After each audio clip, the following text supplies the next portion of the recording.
Hello, and welcome to another episode of Manifest Actual Play. I'm Tommy Cotton. With me, as always, Dan Barron, Addie Gia, Seth Lilly, Roman Milan, and we are here to play some Manifest. But before we get to it, we're going to go ahead and toss attention over to these lovely people because they have stuff to talk to you about. So, people, talk about your stuff. So every month we like to highlight a charity, and for two reasons. The first being we just moved a whole house, and the second being their work is still incredibly important. This week our charity is GLSEN, that's GLSEN. They are the leading national education organization. They're working to turn K through 12 schools into safe and affirming environments for LGBTQ students so they can learn and grow in a school that is free from bullying and harassment. 8 out of 10 LGBTQ students are still harassed at school each year just because of who they are, but GLSEN is working to change that through research and developing evidence-based solutions that they can give to educators and school communities so that they can make learning a better place for everyone. They're a great organization. They do incredible work. If you have the time, the money, or the platform to lend to them, we would appreciate it because the things that they do matter. Someone else now. I will be someone else. Hey everybody, I'm Roman, and I'm here to tell you about the stream you're currently watching. We are here every Tuesday night, around about 8 Central. But if you're bad at memory like me and you want someone else to tell you when we're live, Twitch will do that for you. There's all these buttons under me. One of them, you gotta smash it. Just smash them all to cover your bases. But one of them is for following. Just to be safe, smash it. One's gonna be follow, one's gonna be subscribe. It's all good stuff. They're all good buttons. I think. I can't confirm. Go ahead and smash those buttons. To follow us, and then the bigger, brighter, purpler button, the subscribe button. We really appreciate it when you smash because it means good things for us. It means good things for the stream. We improve our lighting and our cameras and our mics and all the stuff that we use to make the stream better. So it really, really helps us out. We really do appreciate that. If you're a Bezosian and you've got Amazon Prime, as am I, as a lot of people, you may not know. Jeffrey Bezos. You might have a free Amazon Prime Twitch subscription. Why don't you go ahead and toss that our way? It's free money that you could be giving to someone. Why not give it to your best friends? Me. These guys. Mostly me. I'm Roman. I'm your best friend. Just go ahead and hit that subscribe button, and you can set up the Amazon Prime line. It's basically free for you if you've got Amazon Prime. We really, really, really appreciate it. Alongside all the bits and the cheers and the gifts, donations, anything that you've got that you can send our way, we really, really do truly appreciate it. And it'll lead to bigger, cooler things down the road that we are so excited to bring you. And finally, of course, for updates on this and updates on all of our stuff, go to our Facebook, go to our Twitter. Our Facebook you can find pretty easily, Manifest the RPG. Twitter is at Manifest RPG. Instagram is, I'm asking you, have you been following the clues? Do you know where it is? They're all over. This time the clue comes from me. It's so important. This week there are no clues. My only hint is go back farther than you think you need to. Farther back than you thought possible. And you'll find our Instagram. Dear God. and that's I think all of my stuff. We talking channel points, Tommy? Oh yeah. They're already They're already flying out. But Addie, do you have anything for the game? Rolling in. Yes. So I teased something last week, and this week I can confirm that we are going to be going to Origins Game Fair at the end of September, the beginning of October. We are going to have a booth. We've been talking with them about like all their safety stuff, and we're gonna go there. And if you're gonna be there, you should come too and say hi. Get Roman and Dan to write in your rule books. They've already bought the pens. A lot of them. We have bronze rules, silver rules, and gold rules, and we'll tell you about them when you get oranges. It's going to be our very first convention, and hopefully we will have many more to come. As we confirm our presence at those conventions, we will let you know here. We will let you know on our Facebook, all the good stuff. But we announce it here first for you guys because you guys are the best and super active, and we love interacting with you. And this is something that we're really excited about. And that is that. There's no production updates yet on the merch, but I'm very excited. So it's looking really good. But yeah, as soon as I have something to show you, I'll show you. And that's it. That's all I got. All right. Well, I see channel points are already being redeemed. Those of you in the chat, in case you don't know, you can interact with the gameplay by spending your viewer grit, which is what we call our channel points, to give us grit. You'll find your grit at the bottom of the chat. It's a number that goes up the more you watch, and the more you interact with us and, like, you know, follow, subscribe, gift subs, things like that. And you can spend your grit to give grit to either one of the players or me, the GM. We all have these little numbers in our screen that lets you know how much grit we have currently. The players are maxed out at 12 grit. I have no such limitations, though realistically there is a massive limitation on the amount of grit I am able to spend in a session. And I see that we already have grit to Porter from Argetlam. Says I didn't give one of these out last week, and now this, mathematically speaking, makes for 2 scrape by uses. And then another grit to Porter from Fiddler Undone. So that's plus 2 grit. Get yourself done up. This Porter. is too much. Porter's over here with a pocket mercy. And then plus 1 grit to the GM. From Ryak. Ryak understands that the GM it's grit cheaper is because cheaper it's worse. because it's better. It's a better deal for everyone involved.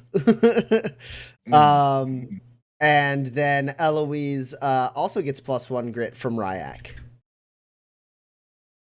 So there you go. That's how it works. That's exactly how it works. If you spend your channel points, it goes in a little queue, and then we add the grit, and you can see all of our numbers. Well, many of our numbers have gone up, and that's that. You can do that throughout the entire episode and manipulate the gameplay. Give them more tools to use against me, or give me more tools to use against them.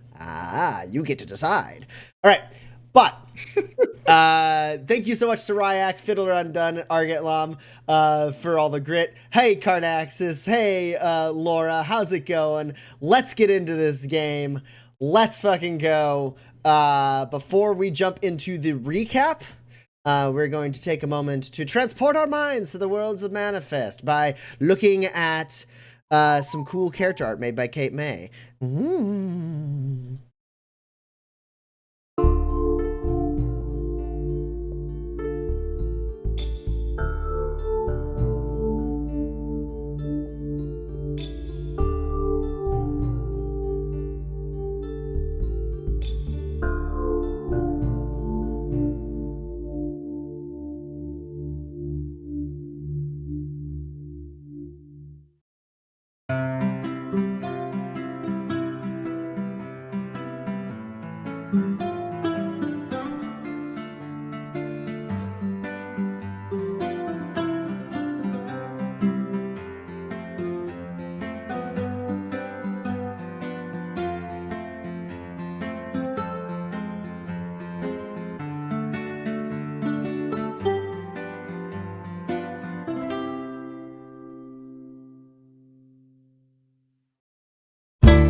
Jeez.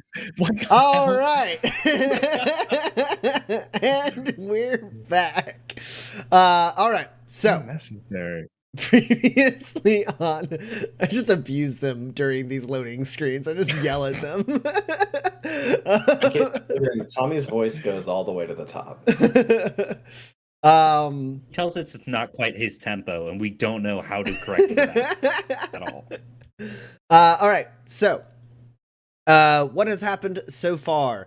These four drifters have been on the hunt for the Free People's Coalition after they were ambushed by some people associated with the underground movement all the way back near the beginning of the campaign. Now, they've been following clues along the way and have finally come into contact with a cell of the Free People's Coalition.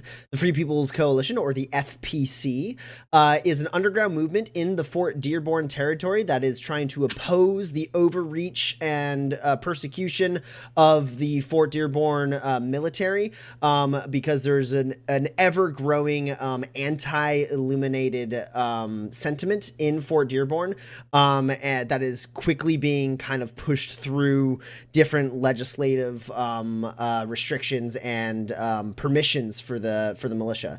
The target of their ire currently is of the drifters' ire currently is a garrison called Brimstone Garrison. That appears to be doing some sort of research on illuminated people, and with their recent conversation with Truman Howland, the man who seems to be in charge of this cell of the Free People's Coalition, there's been a rise in disappearances of illuminated people in Fort Dearborn, and many of those disappearances seem to be able to be linked to Brimstone. In fact, this cell of the FPC had someone who they had sent out to track and follow Brimstone, a man by the name of Jack Taylor, who these four drifters discovered as a terrifying illuminated monster that they had never seen before, that the militia kind of contracted or conscripted them to help kill, only to find out it was a person later. And then they spirited away Jack Taylor's body. Jack apparently was a part of this cell, and they did not know what had happened to Jack until Porter and Gus told them. The members of this cell are Truman Howland, Maggie Buckler, Orion Corby, Lolly Staples, and Kit. I don't think you got Kit's last name. They mentioned Kit, saying that Kit was new.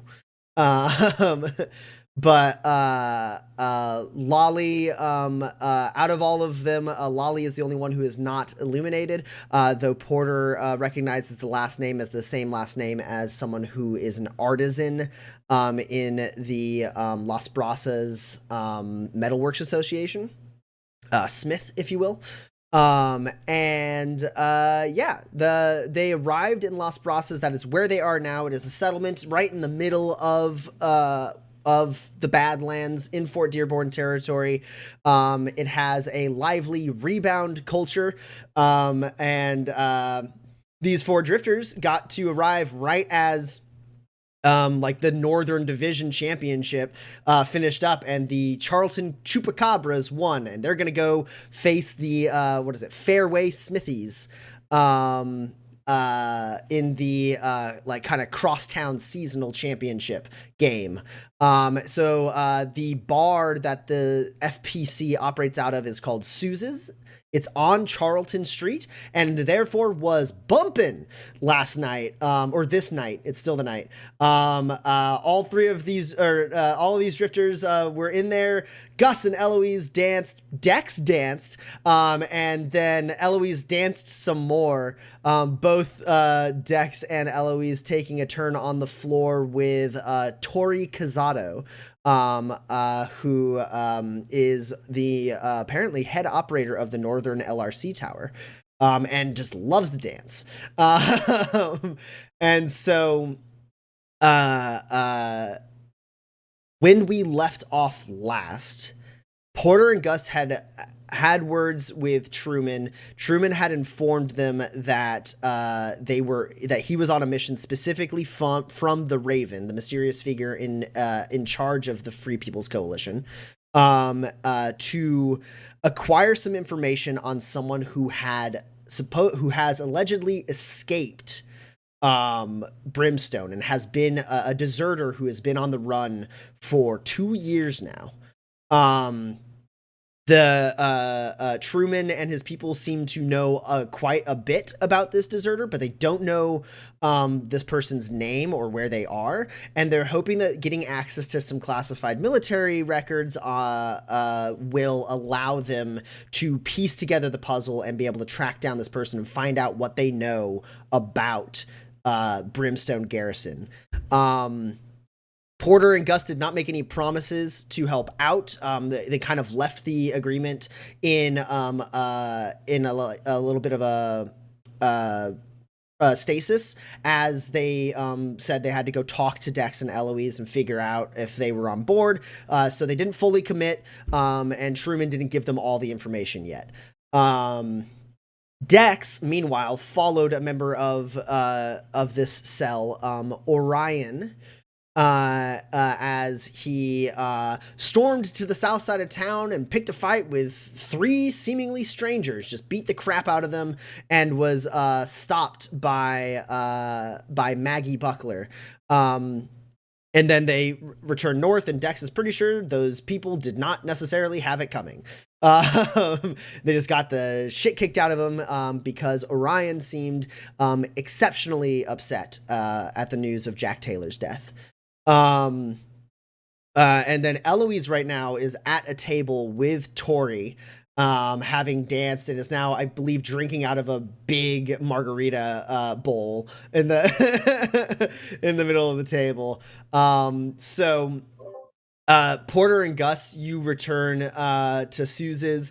The crowd hasn't died down a little bit, but not a lot. As you spot Eloise sitting over there with the woman who was dancing with Dex a little while ago, a younger woman, like early 20s, and they are sipping on a big bowl of a fruity-looking drink with salt on the rim, and seeming to be having pleasant conversation.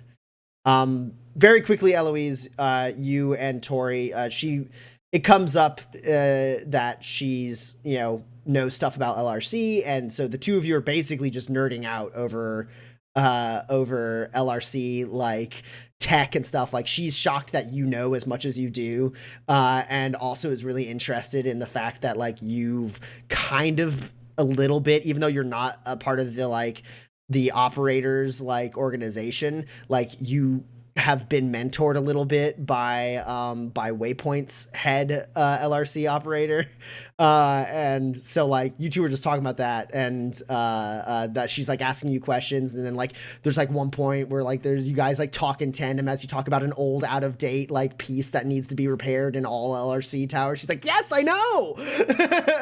It drives me crazy. So that's what you see, Porter and Gus, is Eloise and Tori having what would probably be a loud conversation if there wasn't live music and a ton of people in the saloon. I think, unless, sorry, Gus, did I interrupt? No.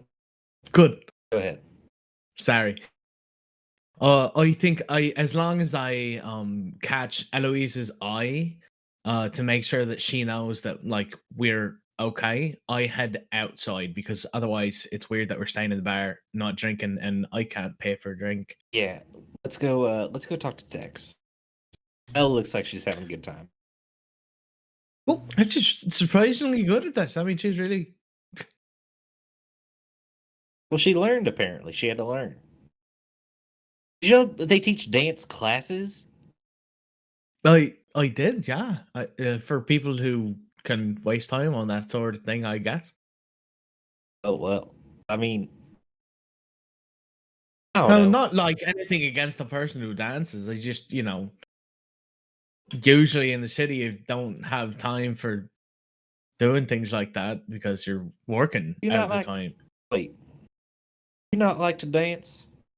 I just don't know how, I guess, and never I do the singing, you know. I don't do. I could, if I wanted to, I suppose. I we can wait Yeah, outside. It's fine. so talk to It's Dex. We I'm, don't have to dig into the fact yeah. that you can't dance. I don't. All right.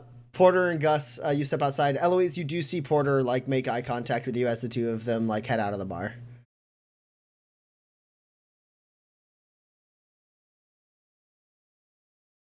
Okay.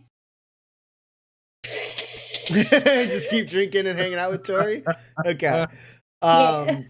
All right. So Porter and Gus, you step out into the night. It is not a cold night by any means, but it's the fresh air and it's a little bit cooler. As you step out from like the kind of like humid interior of Sousa's bar. And you step out, and as you get on the road and kind of look around, you do see Orion and Maggie like basically storm their way up onto the patio and make their way inside. And just a moment after that, you see Dex kind of come out through the crowd, seeming to like sort of be in their wake, following them. And Dex, you see Porter and Gus standing there. Yeah, I'll head up to Porter. Where'd they come from? He had to work out some anger issues. I get the feeling he has to do that a lot. Yeah. I don't know, maybe. I mean, we just told him some pretty bad news. I mean, that's fair enough. Well, he went right to a Southside bar and beat the shit out of 3 people. As far as I could tell. Jesus, did he leave any of them alive? They're all alive. Maggie stopped him from going any further. Do I get the sense that Orion would have killed those dudes if Maggie hadn't stopped him? Yeah, you were able to read that situation pretty well. You know that it was Maggie that did stop him. Because she allowed him to go to a certain point and then stopped him. And you think if she wasn't there or she didn't didn't make the decision to stop him, he would have gone until at least one of those 3 men were dead, if not all 3. Okay, so I get the sense like he probably would not have stopped that fight on his own until someone else made him stop. Correct. They're alive. I don't know her name, do I? Or no, because Porter knew Truman and Maggie, so I know Maggie. Yeah. Maggie kept it that way. Oh. She seems like she has a good head on her shoulders. I don't know. I guess Ella's probably gonna stay here, which is, you know, probably for the best, I suppose. Should we go find somewhere to talk, or at least go for a walk around the block so I can tell you what happened? Sure. Why is Elle gonna stay here? Oh, she seemed like she was in a good conversation. I suppose we could go in and get her. I just didn't want to interrupt. Oh, Yeah, she's just having a good time. Yeah, having a guess- great time. Looked like. Yes, it's like a crowded bar, so like maybe she'd be safe. I And if there's one bar that like she wouldn't necessarily be in danger for the reasons that she's usually in danger, it'd be that one, you know? okay.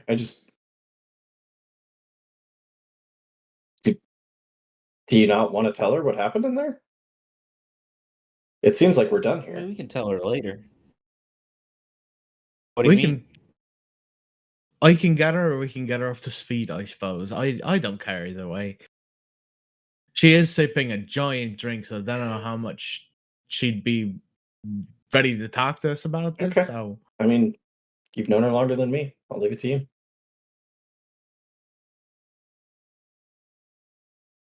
I mean, we can just tell her about it tomorrow. I don't know. I guess it sounds like we're gonna go help him out a little bit. Well, if we can, and if you're amenable to it, Let me hear the details. sure. You guys And walking and talking, or are you going back to the inn, or you have a destination, or are you just moving away from Zeus's? I leave it up to Porter to pick a heading. If we can do like a roundabout way to the inn, so we don't go directly there, just to make sure that I get out of the details and we have enough street space to have our conversation. Sure. Yeah, the streets are still crowded, though it is dying down a little bit. So it's a little bit easier to move around.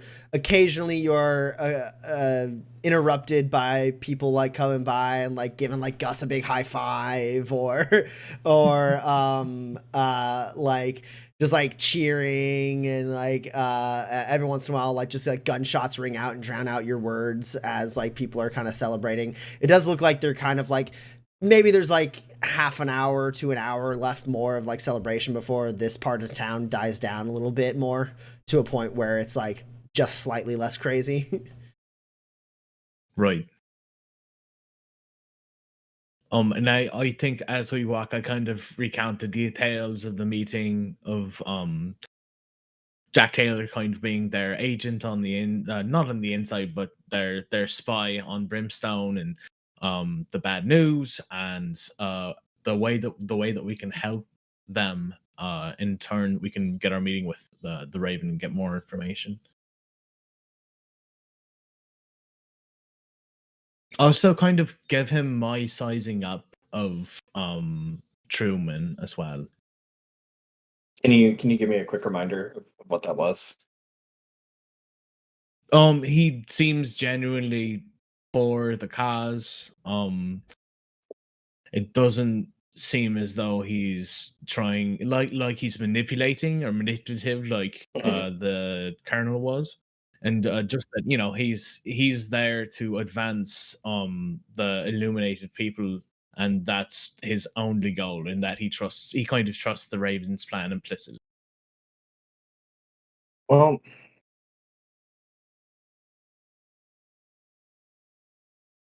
I'm not thrilled about the folks that I've met involved with this cell so far, but I don't think any of them have. Nobody's done anything yet that's a problem for me and my path. If you think that they're trying to do good, then I think it's worth helping them, to at least for this next thing. I don't see another leg on this path, so without strong objections, I don't know. I think I'm in. Yeah, I don't know if they go about doing good like a gunslinger would, but I do think they're going around trying to do good. I mean, Yeah, I sort of like him. I was a little surprised about, I don't know. Right. I mean, the throes of grief, I guess, sometimes you gotta forgive someone their emotions, but it's not good, certainly. I mean, Overall, yeah, I think they're good.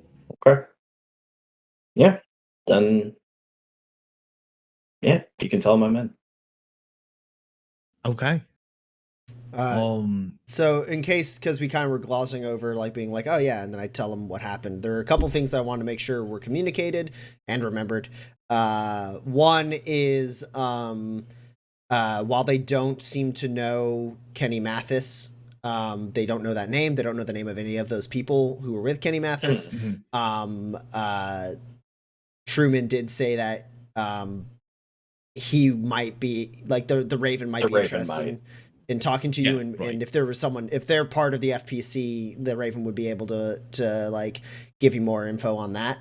And then The other thing, Porter, part of your read on Truman in specific was you don't know how far he's gone in the past for the cause, but you do know that he is willing to and has the capacity to do the kinds of things that Kenny Mathis did. Right. Absolutely. Was there a third thing? That was it. You did hold up 3 fingers. It seemed like there was going to be a third thing. I was prepared for it. It was going to be like they don't know Kenny Mathis, the Raven. They can get you in contact with the Raven if you help them. Right. And then third thing is the lengths to which Truman seems willing to go. Good. I guess if you think they're on the side of angels, I can't exactly judge someone for willing to go to the ends of the earth for what they believe. Fair enough. Hey, yeah. There's a lot of good can be done in this world, and it is not all. It's not all what I do. I can recognize that.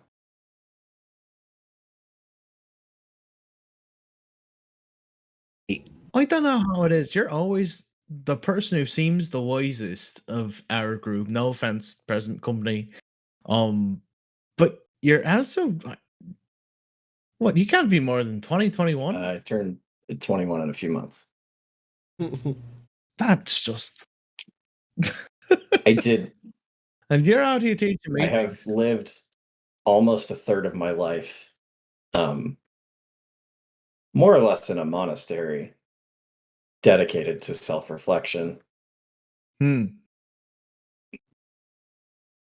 Yeah. I think I'd drive myself crazy. You never know. I could do the monastery. I know, like, we meditate together sometimes because, like, you know, you gotta center yourself at the end of the day, and at the beginning of the day, strict faith, all that stuff. But you think I can make it in the monastery? Think I got what it takes? I think you would get to the end of sort of the training period for, the brand new folks. And then it would be time to learn to shoot. And I don't think you'd walk that path. And I'd learn how to shoot. Yeah. And so the time to learn to shoot is also the choice of, like, I'm going to be a gunslinger one day. And they don't teach you the one unless you're gonna do the other. It's actually really important. You're telling me there's some people who climb all the way up a dang mountain and then go, you know what, actually, I didn't want to be a gunslinger. Yeah, about a third. Jeez. What are they, just like hiking? People find the peak for all kinds of reasons. I mean, it's up in the mountains. People get lost. We offer them shelter. Some people hear about it and they're real angry. And that's why you have to spend a lot of time before they even start to teach you how to handle a gun. They don't want anyone to pick this path for the wrong reason, because if you pick this path for the wrong reason and then you learn how to do it, that is a dangerous person. So dangerous, it blasts Gus right out of his seat and you can't see him. Has anybody ever gone rogue from your sorry, what's the term? It's not tribe. Guild. I don't know why that hit my head. Guild. Yeah, anybody ever gone rogue from your guild? I know it happens in others. I don't know if I would know that information, Tommy. I think you don't know any specifics. But I mean, I could probably guess that, someone has told me long ago, right? Yeah, it's like kind of baked into the training. You're like, it's understood that their hesitations are not, like, theoretical. Yeah, exactly. And that, like, some of the things that you are like that some of the exercises you do and everything, like the ways in which they make you, like, approach them, you think it's because they have walked, like, that path in training and learned the pitfalls that they might not otherwise notice. Sure. I don't I don't know any names or any like specific stories really, but I know it's happened. Hmm. No, I hope if I ever meet any of them, I'm with you. I hope we just never meet any of them. Fair enough. Yeah, I think at this point we're heading back into the inn. I know that Porter probably goes directly to the room. He has some stuff to craft. I don't know what the other two do. Want to go look at that? Want to go look at the dang rebound court with me just a little bit? Tommy, is that on the way back to the Sousa's? No. Sousa's is down the street from the inn. Okay. The inn and Sousa's Charlton Street is in the north side of town. The rebound court is dead Rebound is center. like central, right? Yeah. Okay. Right on the border between the north and south side of town. Okay. Yeah, I'll go take a look. This looks like fun. Bounce it off the poles and whatnot, and you hit it on the other pole. I don't know. We didn't really have. We had like little games on the farm, but we didn't have like something like this, you know. I've only seen him a couple of times out on the road with Isabel. We didn't have anything like this. Yeah. Wait, did y'all have any like sports or whatnot? Like, up on the peak?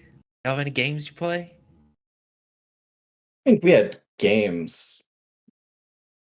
In hindsight, they're kind of also all training. Oh, I mean, yeah. they were fun while we were playing them, though. Oh yeah, that's good. That sounds exactly right.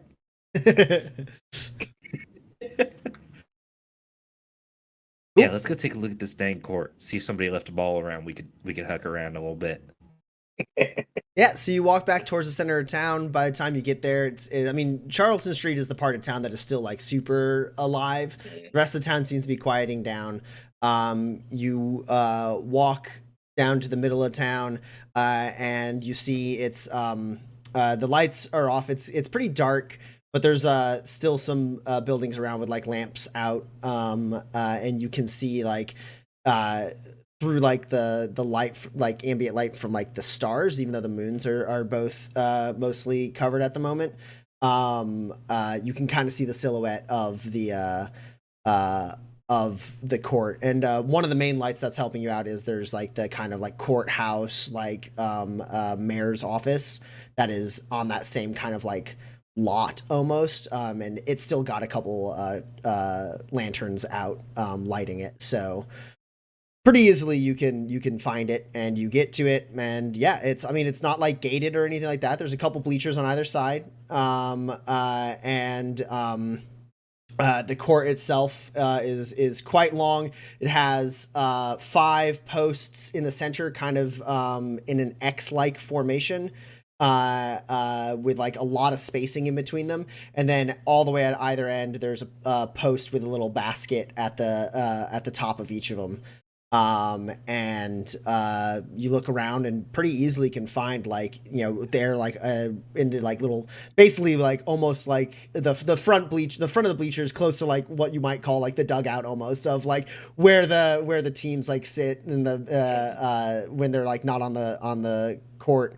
You go and there's a couple gloves and a couple balls.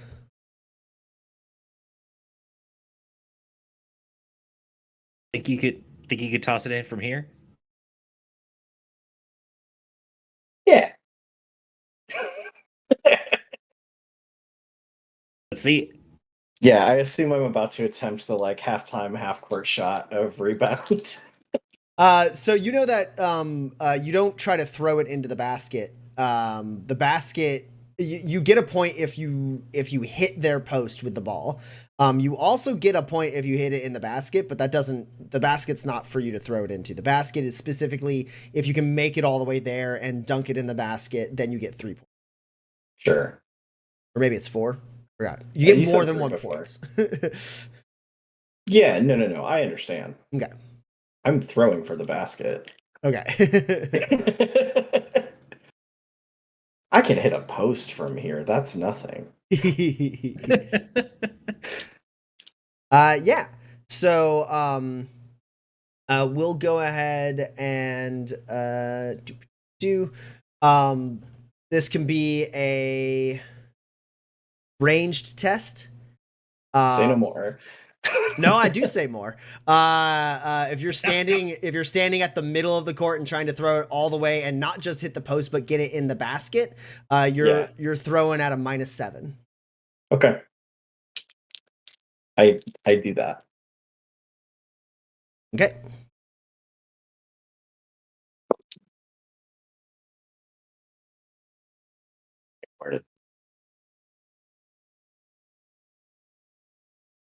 It's 3 hits. Cool. So you get the ball. It's a little big for your hand, but it's got a good like bounce to it.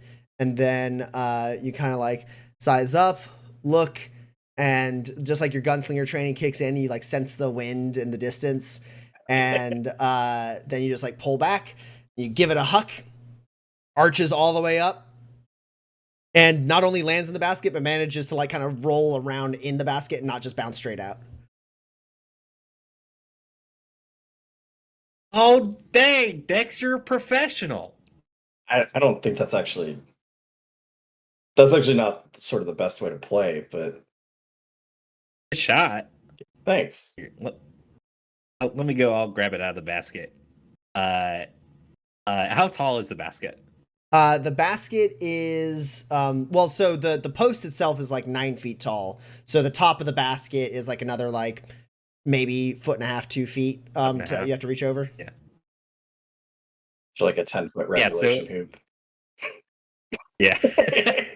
Yeah. So I think Gus just goes over and like hops up and grabs the ball out, and then he like sort of looks at it, looks at Dex, and he's like, "You think I could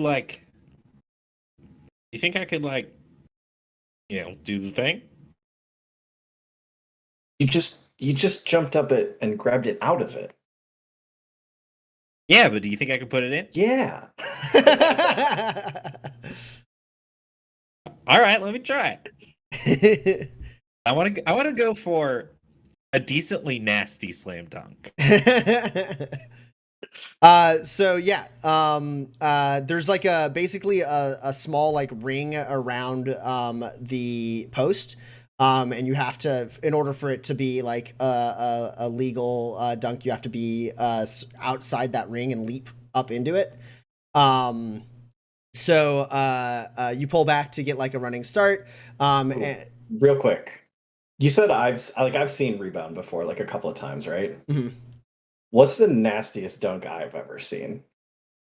You haven't seen a lot of rebound. I have not seen a lot of rebound, so it's probably not like the nastiest dunk. But like, I want to give Gus a picture to shoot for. There's one time where basically, because usually when you're dunking, the hard part is not necessarily getting it in the basket as much as it is clearing the obstacles in the way. Yeah. And there was one point where someone was like trying to block, and this guy had enough momentum and enough like energy at that moment to like fully clear the guy and like get directly over his head, even though he was like 6 feet tall. Okay, yeah, I'll go stand in front of the basket.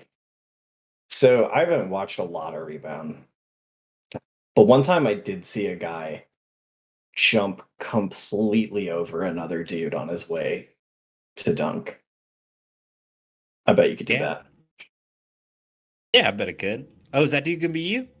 Yeah, that's easy. I'm a little shorter than most rebound players, but it's fine. Let me see what I can do. Okay. I think Gus goes for a backwards. No, that's completely impractical. He just goes to jump over Dex and get a pretty nasty dunk going. Okay, Dex, are you actively trying to like impose him in any way, or are you just kind of being a stationary obstacle? I'm being full dunk contest prop. Okay, you stand there, you cross your arms in front of yourself. I'm here to take this charge. So Gus, you get the ball in one hand, and you run forward. I'm gonna need an athletics roll, and it's gonna be so you have to do it from further away than normal, even because Dex is in the way. And so we'll put this at a -6. All right.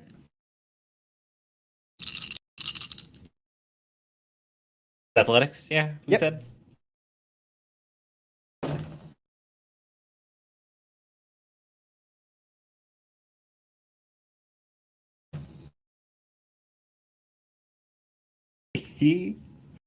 Yeah, that's 4 hits. Yeah, I mean, Dex is like barely an obstacle for you. Mostly he is a point at which you have to jump earlier than you normally would. You easily clear Dex. You actually like you don't even like do like a split leg jump over him. Like you jump like and like cup your like almost like you're doing a fucking Healy with a skateboard. You cup your legs to the side as you like extend your body out, and then just both like feet like kind of behind you, almost doing like a Superman pose with one hand out. You just get it. You fully like get like you got enough height that you get you're like putting it on the top of the post. Like you're not getting it over the rim like with your wrist on the rim. Of the basket. You like are in there and you swing around, and like as you let go of the ball, you like use your elbow to grab onto the basket, and like it creaks and pulls to one side, and you like your legs that were kind of behind you swing around, and you use that momentum to like spin around the pole and let go and like land like pretty cleanly in front of the post behind Dex. Yes, if you ever get tired of drifting, I think you probably have a pretty promising rebound career. Yeah, let's do it. Well, I mean, you got more important stuff to do. Well, whenever you retire, and I'll be like, I don't know, 90 or something, I'll be in okay shape, and then you and I'll be a 2-man rebound team.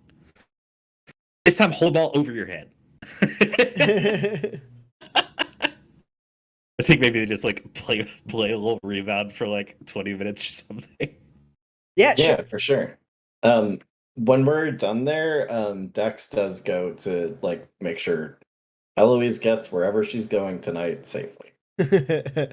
Yeah. So like you find out pretty quickly that like Dex is a pretty good pretty good at passing and stuff, like because the one thing with like rebound is you have to bounce the ball off of either a post or the ground to get it into play.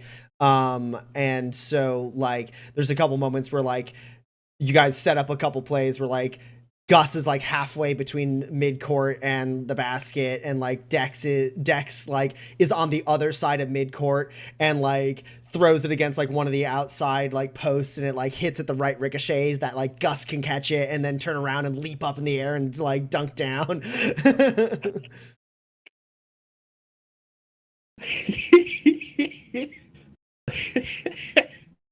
When you're 90 and I'm like 60, will be the Chris Paul and Blake Griffin of rebound.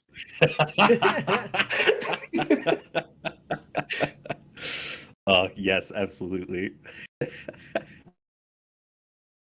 Yeah. Yeah, It's so I think we it's a play pretty around long distance between the midcourt and the basket too. There's a lot of no man's land. And midcourt itself is pretty big. Like you guys might be envisioning like something like 90 to 100 feet from end to end. It's almost about double that in length. Okay, so it's almost a football field. Yeah, it's like rugby field length. yeah, it's very close to rugby field length. Gonna be in meters, isn't it? Oh no, good.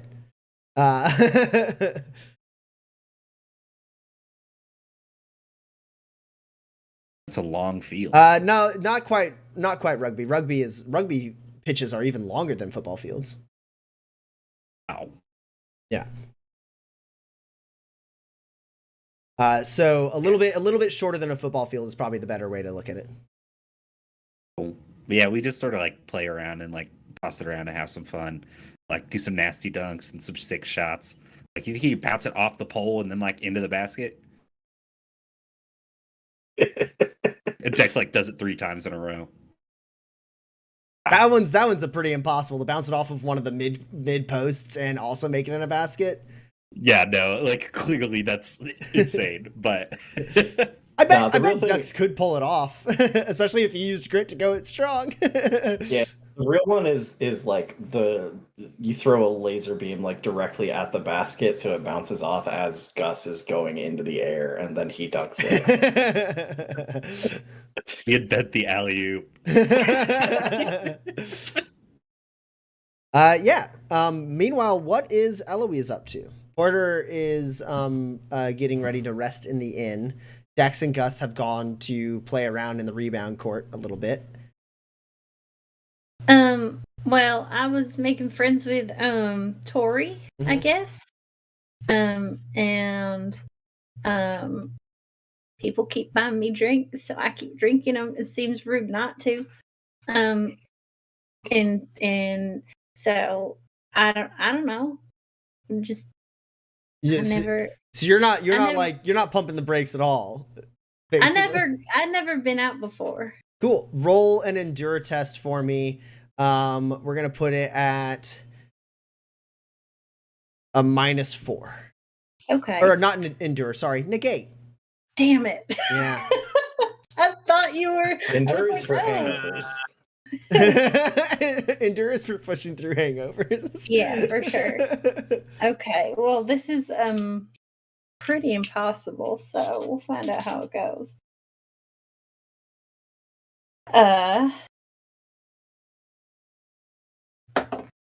Oh, I got pretty close. I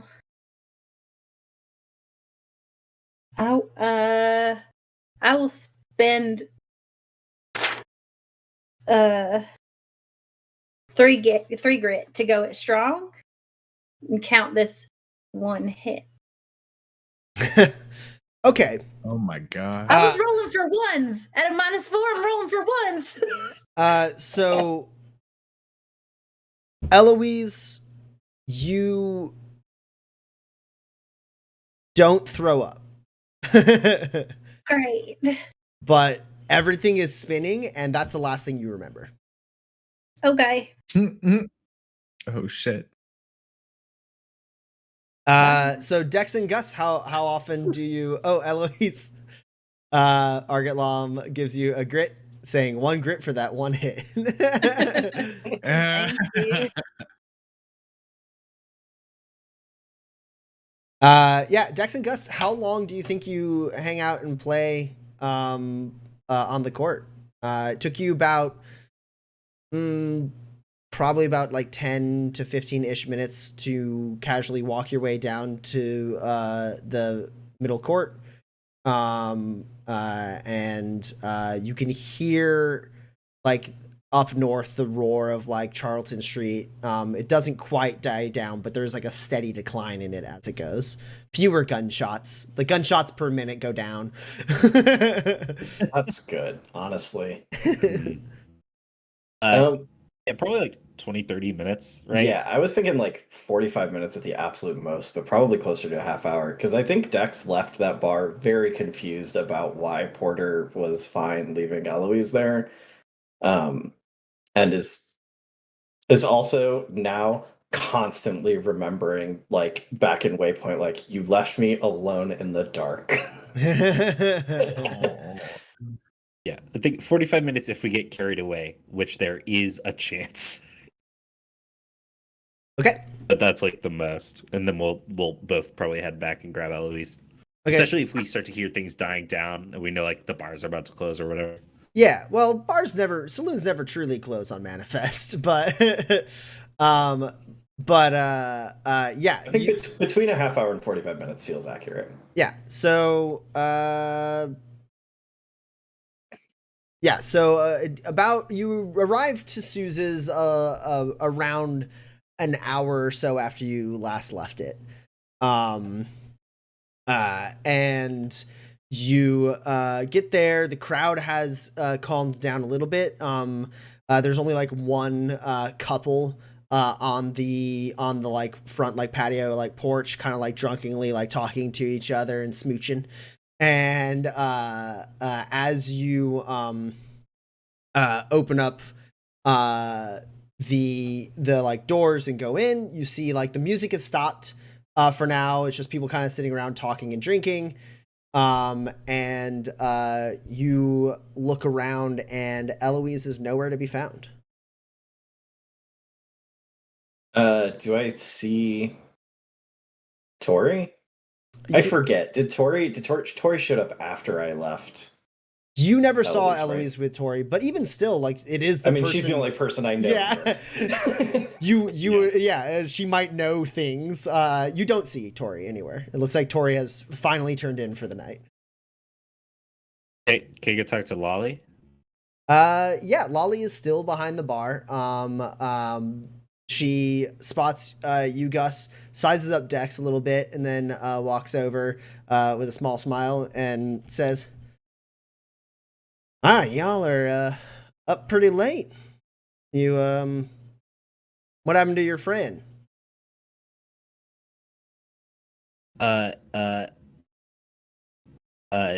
Eloise? That's sort of what we're asking. That's sort of what we're wondering. Oh, I meant, have you seen what was his name? Janus?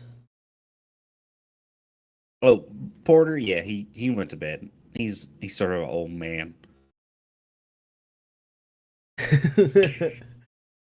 And she like eyes Dex again a little bit and goes, so sorry, you were looking for someone else then? Eloise, I spent quite a bit of time dancing with her earlier tonight. Yeah, with the she's very good. The red hair, yeah. She had a lot of fun. But she was looking a little green by the end of it. So Tori saw to take her home. Huh. Interesting. And do you happen to know whereabouts Tori stays? If I did, I probably wouldn't tell you anyways. You know what? That makes sense. But honestly, I appreciate that. We're just a little worried about our friend is all. Well, I mean, if your friend's got a place to stay, I imagine that's where Tori would have taken her. Otherwise, I don't know their business. Okay. Fair. We appreciate you, Lolly. You're a real one. All right. I do. I am trying to see if she's telling the truth. Okay. Dan thinks she's telling the truth, but I don't think Dex would just trust that she's telling the truth. Fair.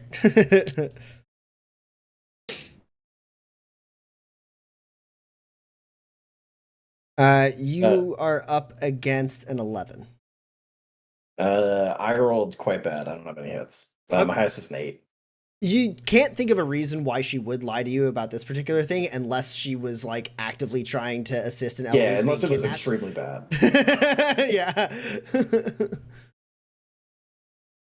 Yeah, so I think we head back to the inn where we have a room just to see if anyone dropped Eloise off.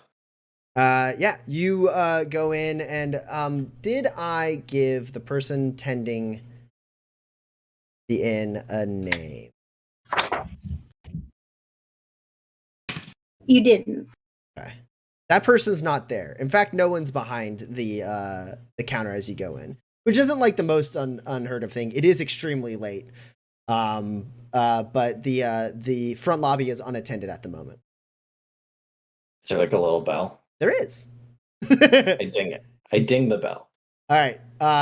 You ding the bell. There's no response for a moment, and then a young-looking kid, maybe like 16 or 17, comes down the stairs, panting.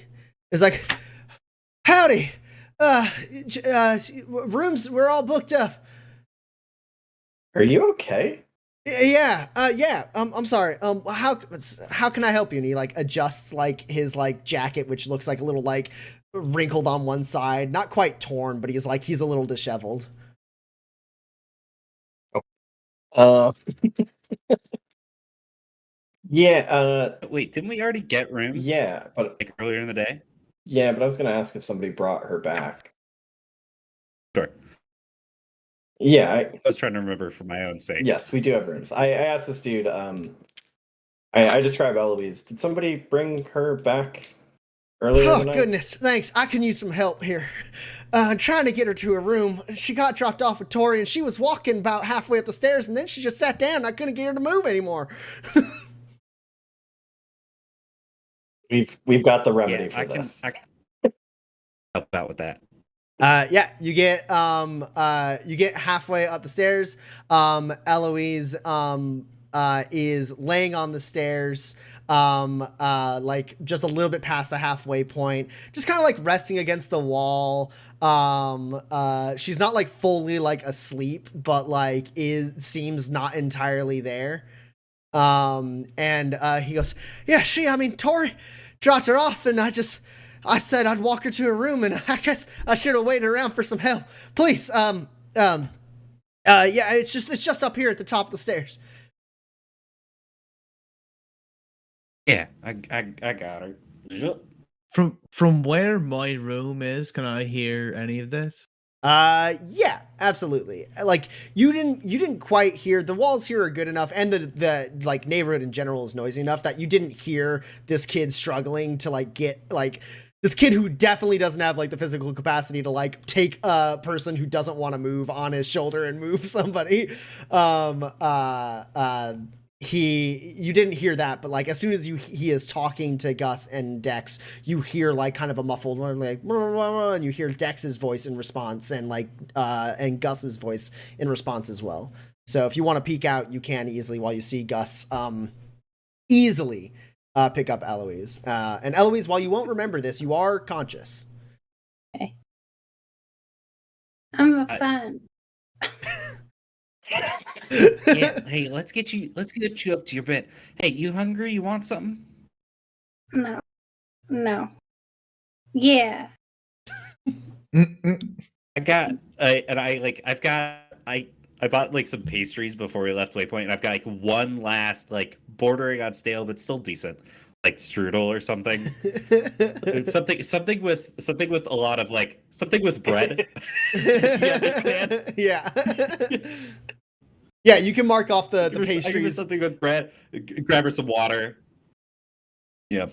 Yeah. It's really Give her some good. bread. Give her some water. Carry her up to her room.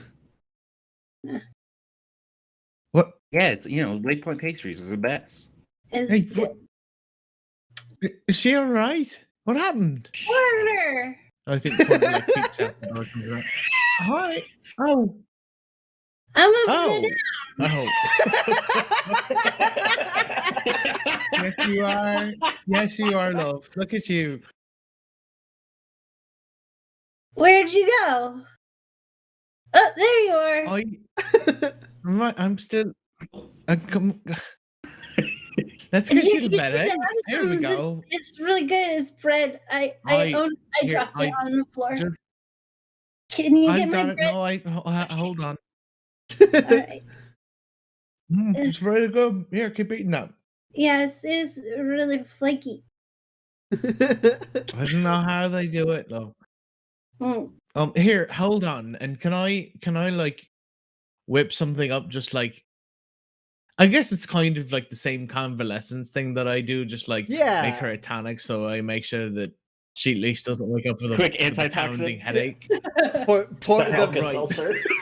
Porter Janus. I mean, yeah, if you have an antitoxin, you could burn that. Otherwise, if you're just you do have the talent to like have people restore additional hit points and stuff. When they're just resting around you. But if you want a mechanical thing, an antitoxin would do the trick. Yeah, no, I sold all my antitoxins, so I'm just gonna do the helper convalesce a little bit. Yeah, absolutely. Because did you know you're real strong? Because this is so heavy. I feel so heavy. Real strong. I'm pretty strong. Yeah. You should have seen us. X and I played rebound, and I did a dunk. I did a couple dunks.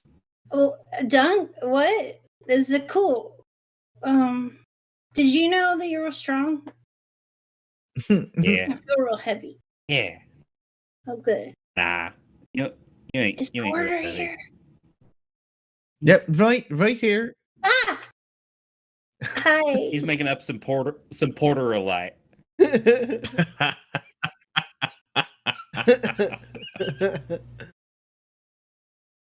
Here, I'm I'm even made putting a a straw really in it good for you. friend, and I like straw. Here. No, it's sour. No, it's you just have to drink the whole thing. It's sweet at the end. It's I sour. promise. I don't like it. It's just the sweet part floats. So Is there once more it bread? lowers down, you can drink it right up. It's fine. Yeah, yeah. You go sour and then bread, and the taste will mix Mhm. together for you. Okay, that seems good. Yeah, let's get you. You want to eat? Wait, I need to take my armor off. Boop. As it just like detaches from her clothing and falls on the ground. I'll pick that up tomorrow. No, I should get it right Yeah. now. No, it's right. No. I've got it's it. gonna be fine. Tomorrow's fine. Just leave it right there. Okay. What was your friend's name? You made a friend? Yeah. Her name is Tori, and she's real smart. And she knows about LRC, and I know about LRC, and so I didn't have to talk about confusing hard stuff. We just talked about, like how you can reverse a lot of the power draw on the coils for the coupling, and that makes it so the range on the LRC is stronger, so you have fewer drop letters. Because what you don't know is that sometimes the LRC drops letters, and then you just guess when you're the operator. If you get an alert, this is real funny. That's so fun. She sounds cool. Yeah, and she's real good at dancing. Dex dance.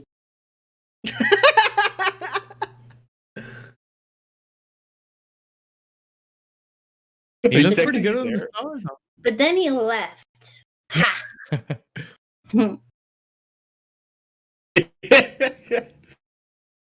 Yeah, he did. We sort of, I don't know. We went. And, He's always yeah, leaving, we but went and it's played a little okay rebound. But yeah, let's get you. because he's a this is better real soft because he's Start gonna shoot me. getting tireder and tireder. He came back and got you. Dex is a good person. Dex is a good person. Dex is a good person. Wait, is what I was saying, right? I gently set all of Eloise's armor that I've picked up from the hall. When Porter's like, tomorrow's fine, and I assume the teen at the thing was like, no, and I'm fine, I got it. Yeah, and Eloise is safely asleep in her room. All right. There will be no repercussions from this whatsoever. Yeah, I turned to Porter. Why does Eloise think I'm gonna shoot her? I don't think she really thinks that. She's just still mad at you, I guess. Maybe. I've never known Eloise to say a thing she didn't mean.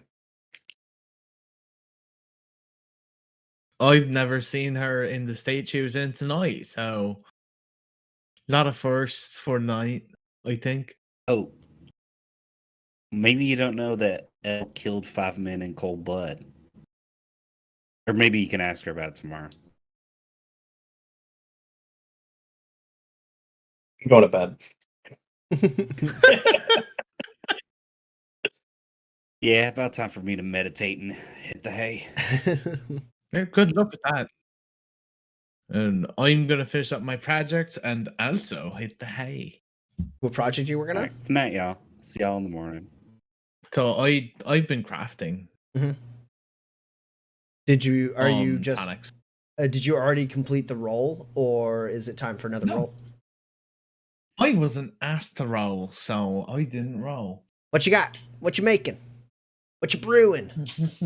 I want to start with healing tonics. Okay.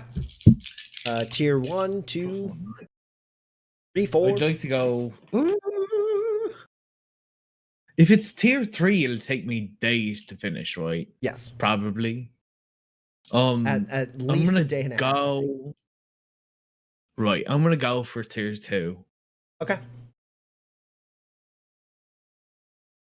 Quite. I can use my medkit and I can use my pharmacist, and that's it.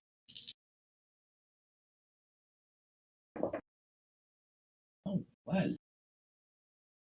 Luckily, I rolled 4 dice, so just that 120 over there. That 120 over there doesn't matter. It's fine. And I think instead of rolling my reliability now, I'm just going to spend 2 grit to play to the gallery so I can count. Well, no, wait, that's not right. That's incorrect. I was rounding way up. So reliability it is.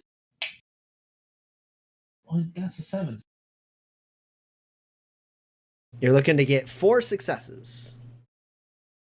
Yeah, well, it's just the 1 for now. Okay. So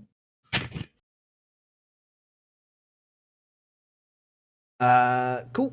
So that will mean that you will make standard quality on your if you succeed on your second roll. right. That makes sense. And you move along. Yeah. Just making sure that's right. Yeah. So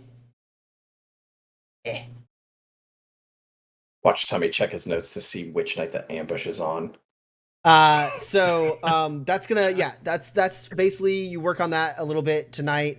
And if you have some downtime to work on it like tomorrow morning or in the night, you basically have to put in 12 hours on that roll, and then you can roll again to like move progress forward beyond what you have. So basically it's a little bit of a slow start. You've had a long night. I've become a blur. You've had a pretty long night.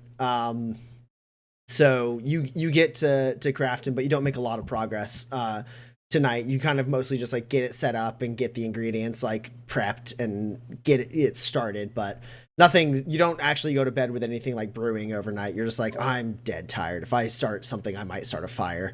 So, so you turn in for the night. Good. All right. And then morning comes. Eloise. I need another negate test from you. This one at we'll say no modifiers since Porter gave you some stuff and Gus gave you some stuff. Just a negate test. I could maybe be okay. I don't think so. All right.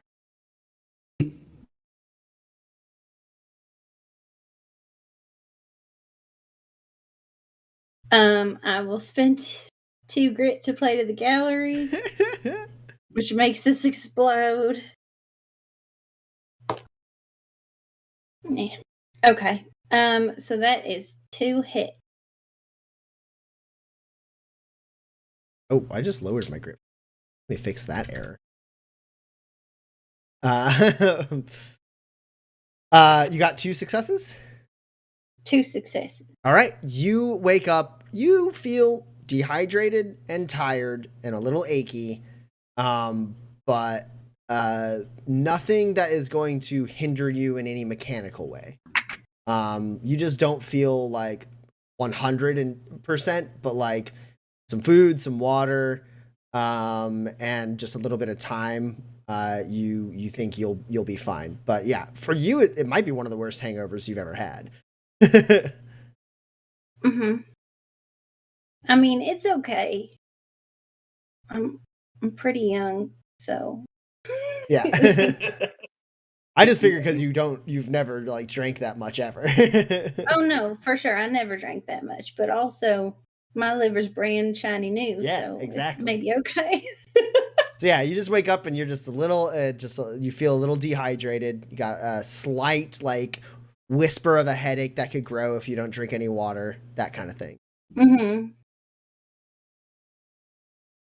Okay. And yeah, the rest of you wake up the next day. Nothing spectacular happens. There's not really there's like a little bit of a kitchen in this inn, and they have like an area like off to the side where basically there are two windows that are, by the time you all wake up, are closed. But in front of those windows there are plates with some like sausage and egg and like juice and water and milk and stuff like that. Yeah, Dex will have the continental breakfast. Yep. Me too. That Porter has some cereal or something. Yeah. So you all are able to sit down together in the morning in this inn lobby. Eloise looks just slightly disheveled, but more or less like at full strength. Hey, El, doing all right? Mm-hmm. I have a little headache, but that's okay. Oh, good. I was afraid you might have a sort of a monster going on. There was one summer where we brewed our own moonshine at the farm, and then there was one night where we tried the moonshine amongst the family, and then there was no more summers where we made moonshine because that next morning we could have had every dang hodag we had could have gotten out, and ain't none of us could have done nothing about it.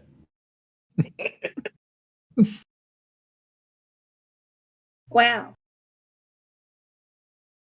Yeah. Yeah. No, it's fine. I did I maybe danced a little too much and maybe had maybe too many drinks too fast, but I'm okay. So Good. yeah, it's all right, and it'll go away with the food and the water, and that's how drinking works mostly. Yeah. Because it takes time for liver not to be overwhelmed, so that the blood-brain barrier isn't permeated too much with the things like too much ETOH, which is fun. And like, I didn't think I got poisoned or anything, but I do not remember some of last night, which is fun. I don't remember how I got here. Yeah, blood brains Oh. and stuff. That's what I was gonna say. Tori brought you over, made sure you're okay. It was very nice of her. That is nice.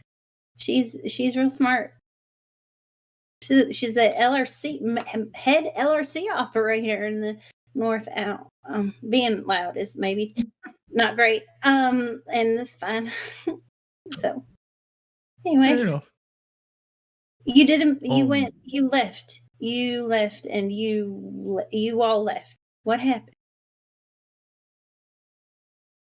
Well, I think we might have a job if you're amenable to it, I suppose. And I kind of explained to her everything that I told Dex about the job, about the Raven, about possibly figuring out who the gang that we encountered was. We maybe do all and that kind away of from prying ears. Are there people around there's us? not a ton of people. Like occasionally someone like is coming and grabbing like some food and sitting at another table in this area. There's like 6 tables off to the side from the front desk. So you guys could like take up a corner and talk in like more hushed voices and probably be fine unless someone is actively like trying to listen in, which at a glance it doesn't seem like most of these people are.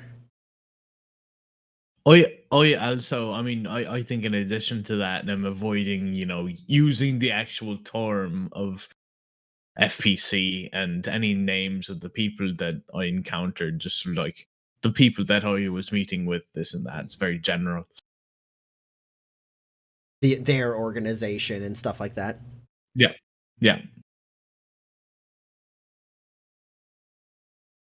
Okay. I mean, I guess if they've been hiding for so long, maybe they don't want to be found. But I guess it doesn't matter if it suits our purposes. I don't know what that does for us, but that's fine. It also doesn't seem as though they want to find this person and hurt them. It's more they just want information about the other organization. Okay. If you guys think it's a good idea, you were the ones in the room, and we'll figure it out. I mean, otherwise we came all this way for nothing. Right?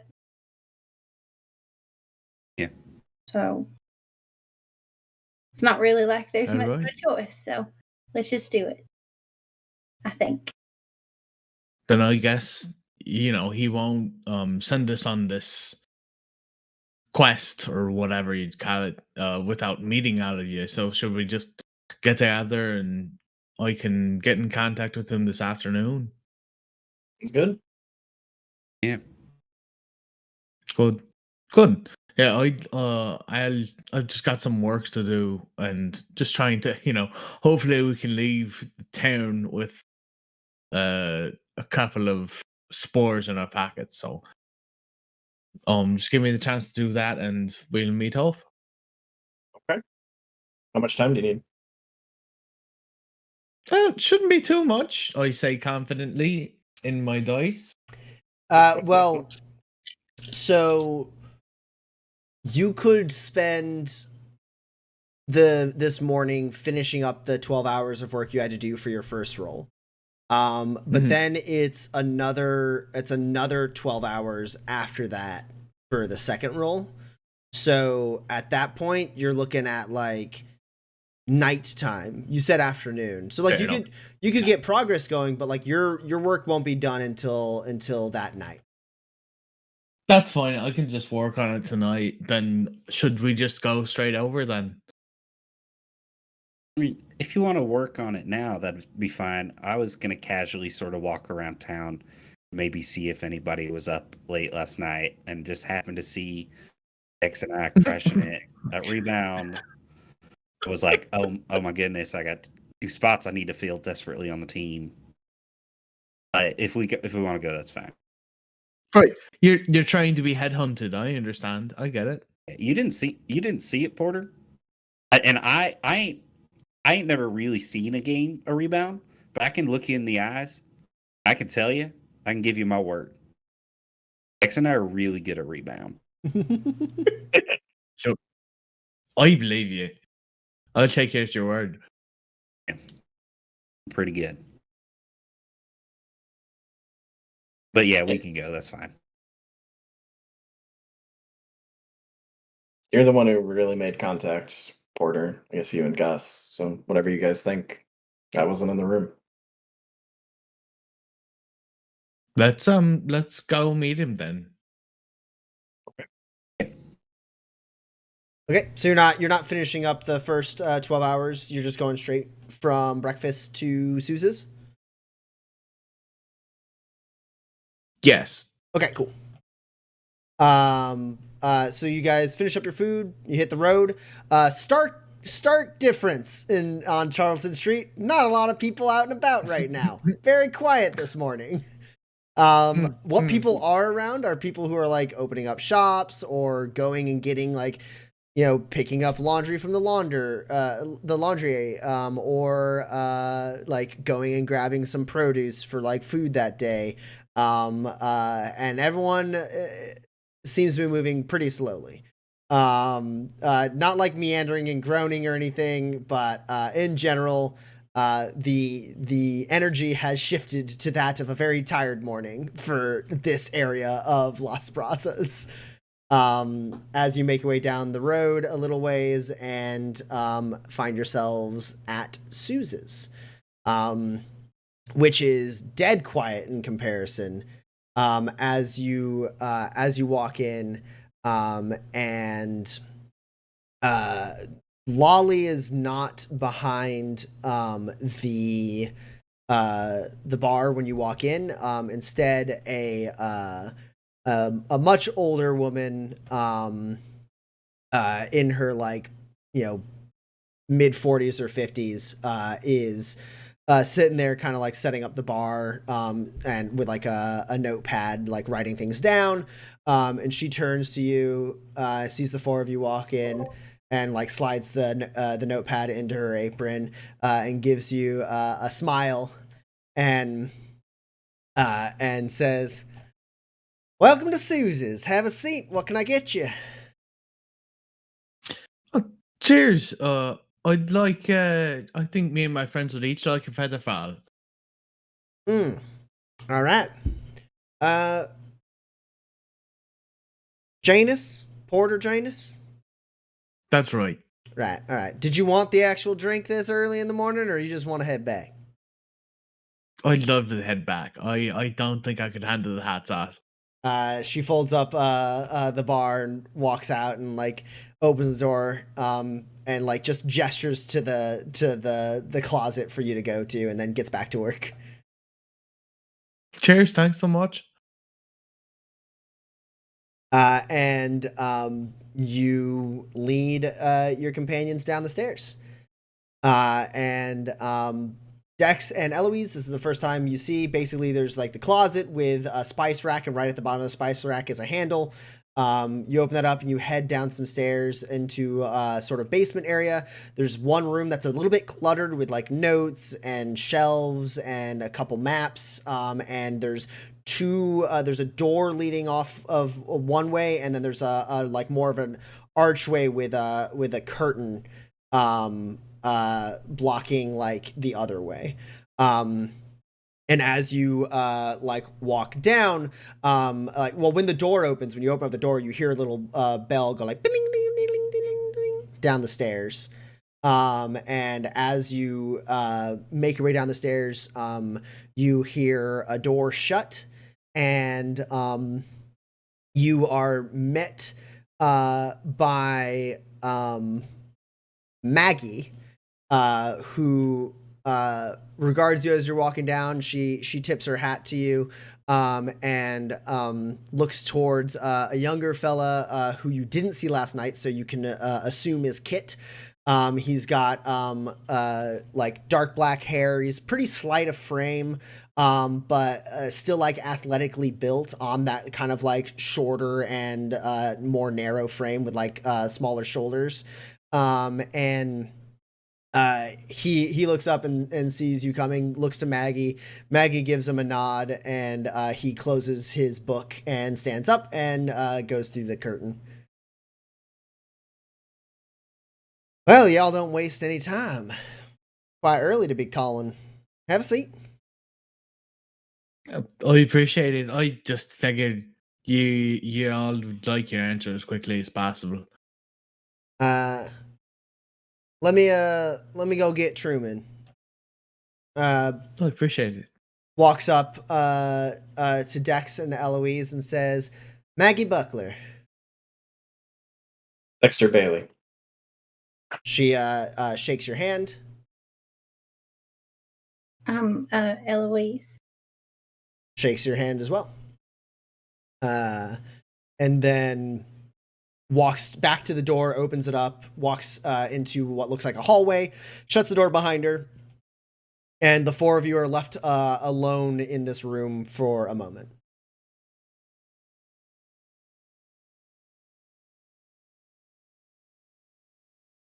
Dex just waits. Cool.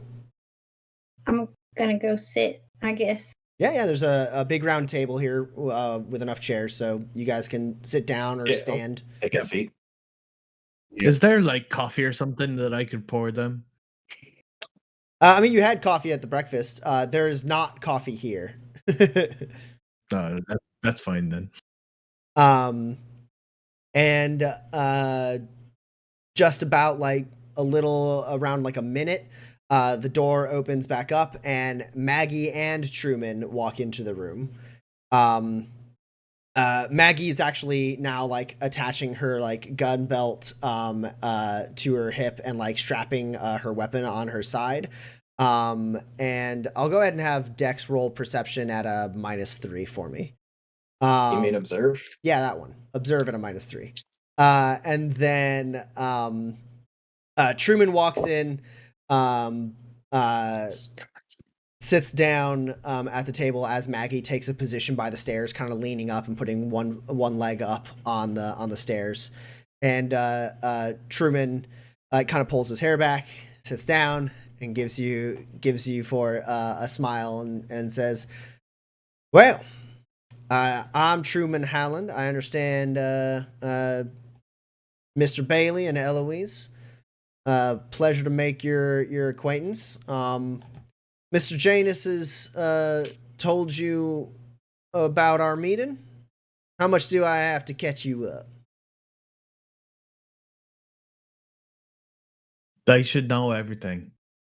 I think Dex briefly contemplates, how would I know the answer to that question?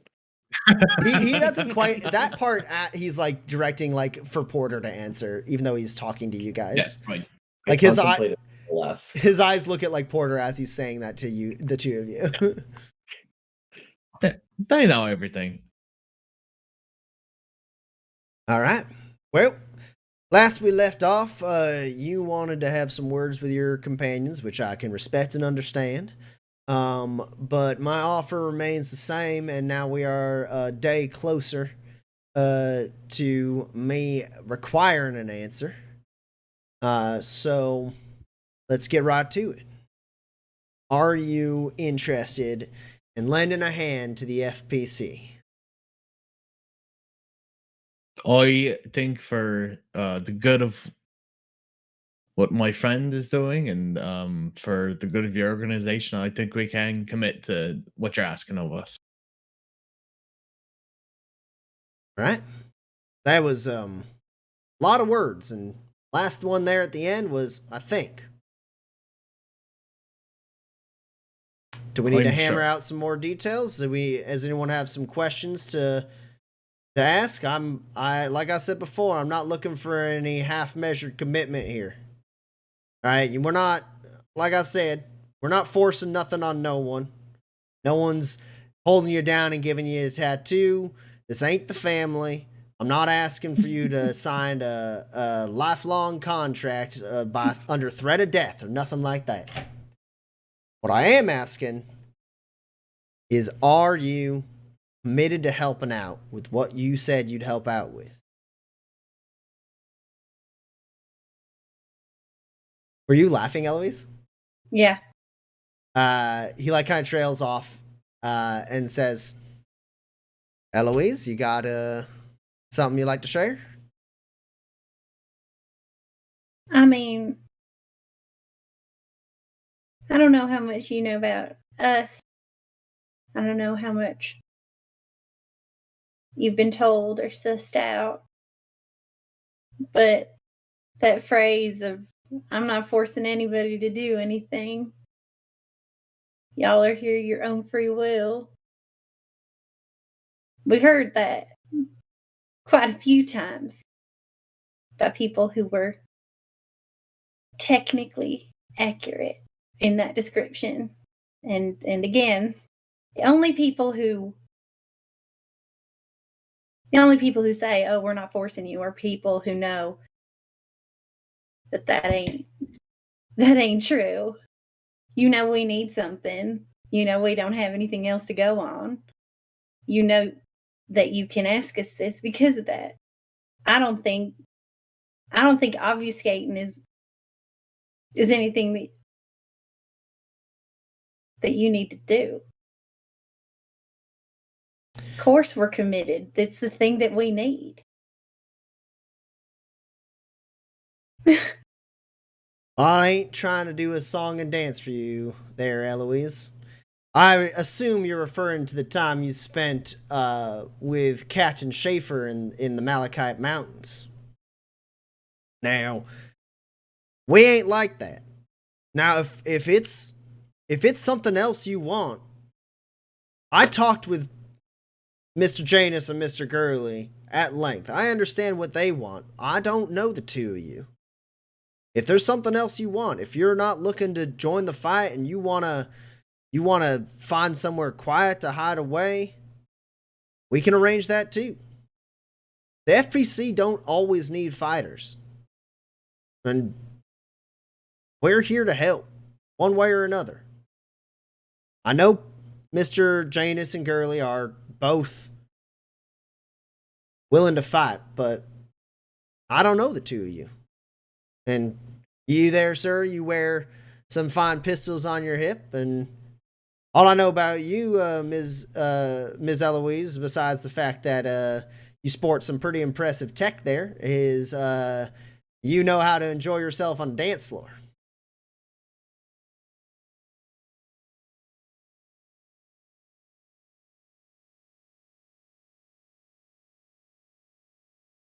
That's about as good as anybody knows me, sir.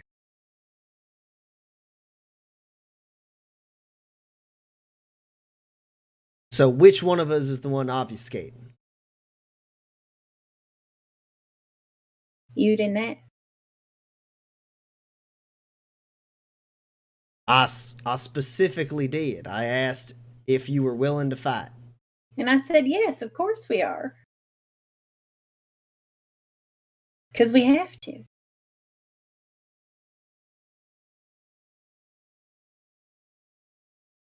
All right.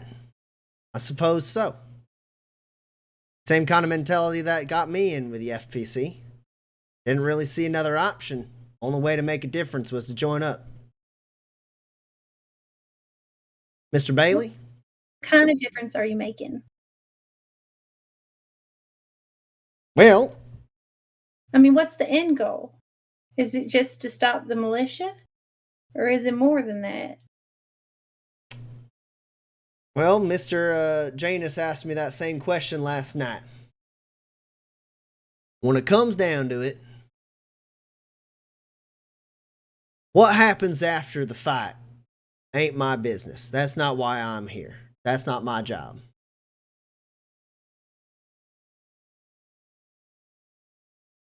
But you seem like a bright enough individual. I have to assume you understand that people, especially illuminated people in Fort Dearborn, can't live their lives in peace.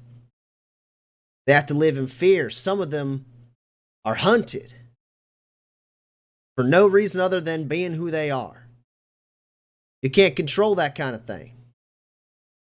And yet, the Fort Dearborn militia is using it as an excuse to dehumanize folk on account of nothing. So the FPC here is, we fight the fights we can fight, which is protecting those that need protecting and finding a way to bring the system to its knees. Because once you do that, once you bring it down and everyone can see it ain't impenetrable, that's when the real work starts. But that real work ain't your job. Well, not right now. I ain't the brightest bulb in the fixture. Yeah. I ain't sitting here pretending like I have the answer to all the world's problems, but I'll admit a man who does.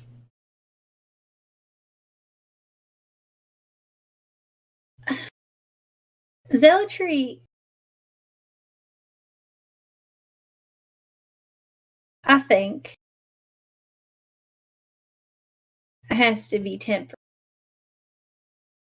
I wouldn't refer to myself as a zealot. Ain't zealotry to believe in a cause. Spouting the rhetoric, Matt. It sounds like you do good work. But hook, line, and sinker, it's just like being triptych. It's just like being, anti-illuminated. It's all good until it's bad. So when I ask you these questions and you go on a defensive tirade and spout the rhetoric that you've heard and believe, zealotry is dangerous. I don't know. I don't know if your man behind the curtain has has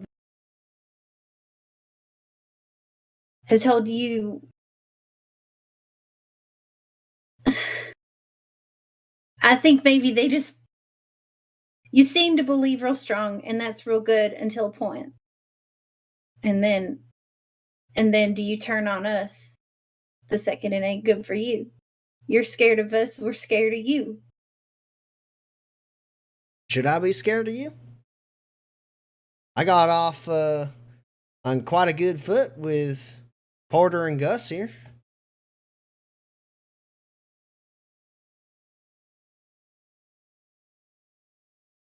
Is that what you think you inspire, Eloise?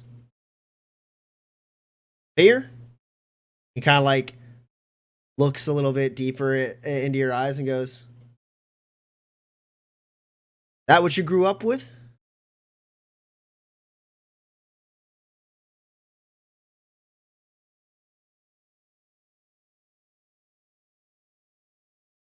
I don't have anything more to say. Fight your fight. Whatever that means.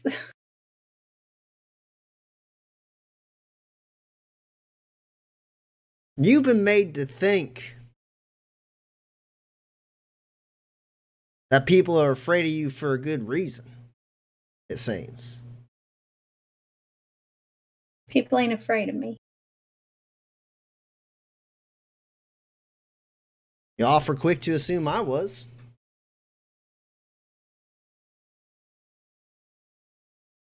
I get the feeling when you talk to people, you don't assume they're your friends until they prove it.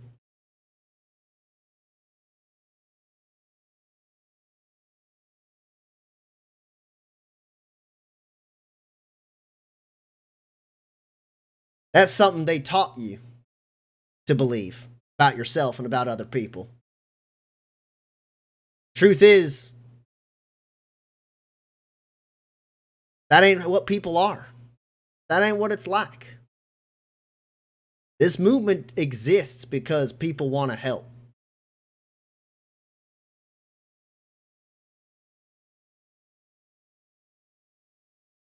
Now, I don't hold it against you, thinking that you're going to find an enemy in every corner, that everyone's wearing a mask. Like I said, that's what they teach us to believe, isn't it? Not directly, just with the way they act, the way they look, the things you choose to have to hide from them.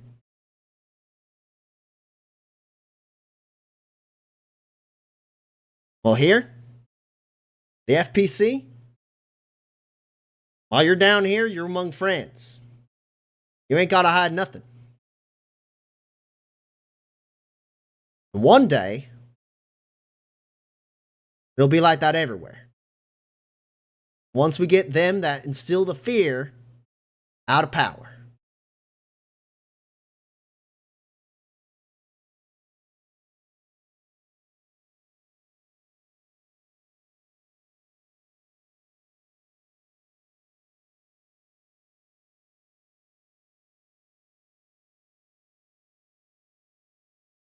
Pretty sure she said she didn't have anything else to say.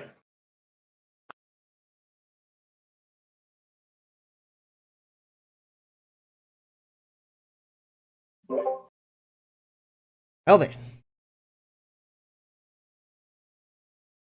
What about you, Mr. Bailey? What makes you want to fight?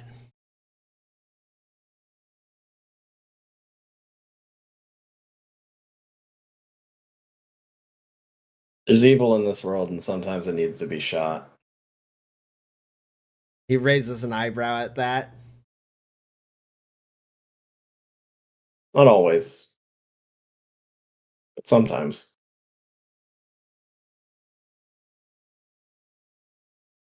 He just like you and him just like have silent eye contact for a good like 15 seconds. I am incredibly comfortable with this. Yeah. He seems pretty comfortable with it as well. You just kind of sit there and measure each other just by looking at each other's eyes for a minute. And then he goes, all right. Happy to have you on board then. What'd you get on your observe test? Just one hit. Okay. If it's opposed, I had, I think, a 2. It is not.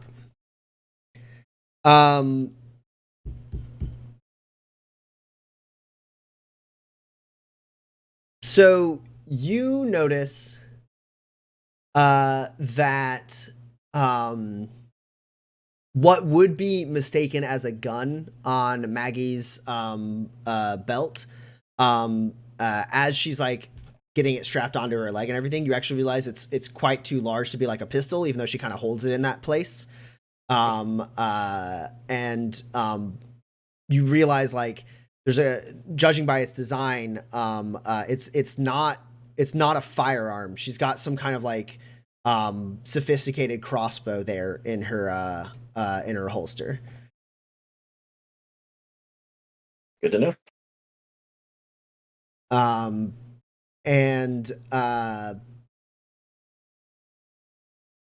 Truman leans back and says, all right. Well, like I said, we're looking to track down an individual who got away from Brimstone. Also, Eloise, +1 grit from Laura the Bard. Yeah.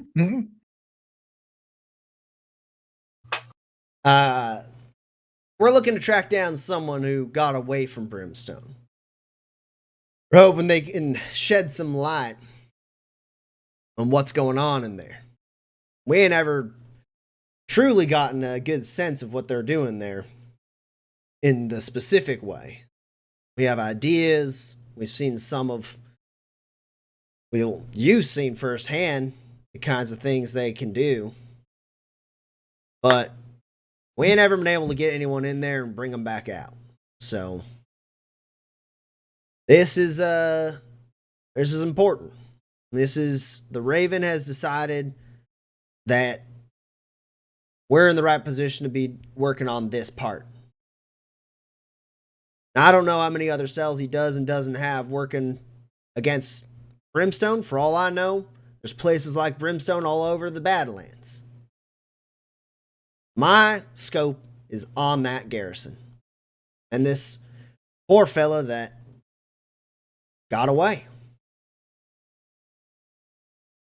Now, talking with some of the militia we've been able to interrogate, I've been able to piece together a little bit about this. It's more rumors than anything else, but some of it stays the same and consistent.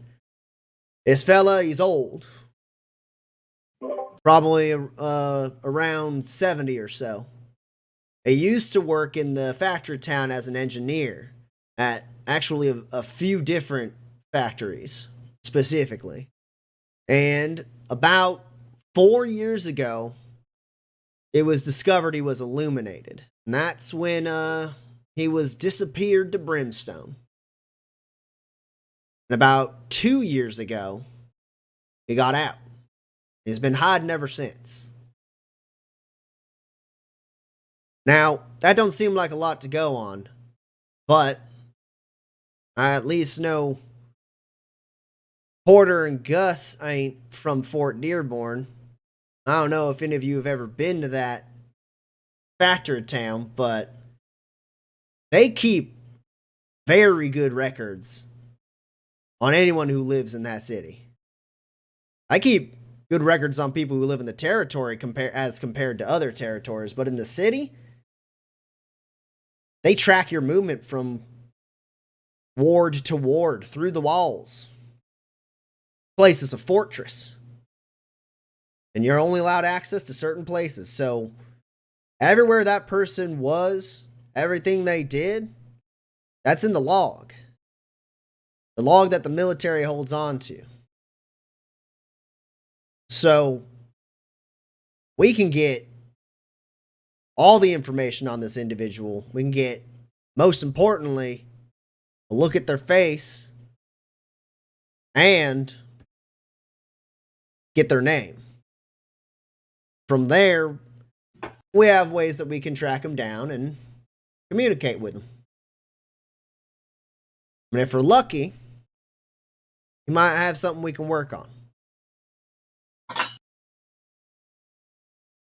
And if he's in need of any support, I mean, he's survived for 2 years on his own. Can't imagine that's been easy. But maybe we can also help him out. We'll find out when we know more.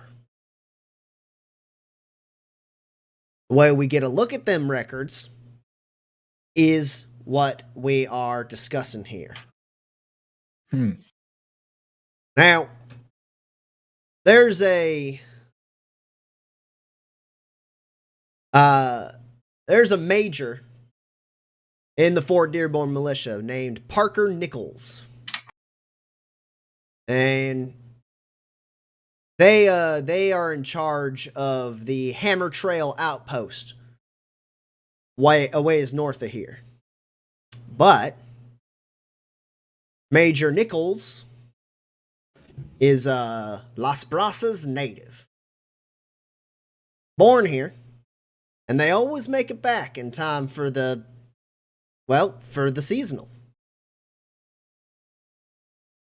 So, in about, probably, if history is to be a guide here, probably about 4 days' time, a day before or I guess it would be 3 days' time now. About 3 days' time, a day before the seasonal at the end of this week.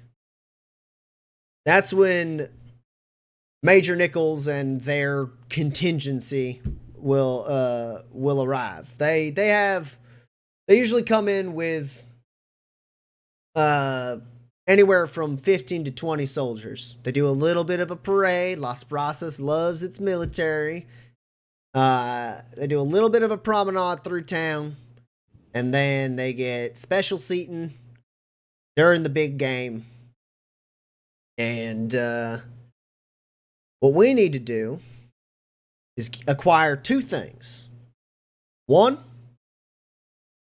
a Fort Dearborn military grade data pad that will have the most up-to-date records that the military holds on to.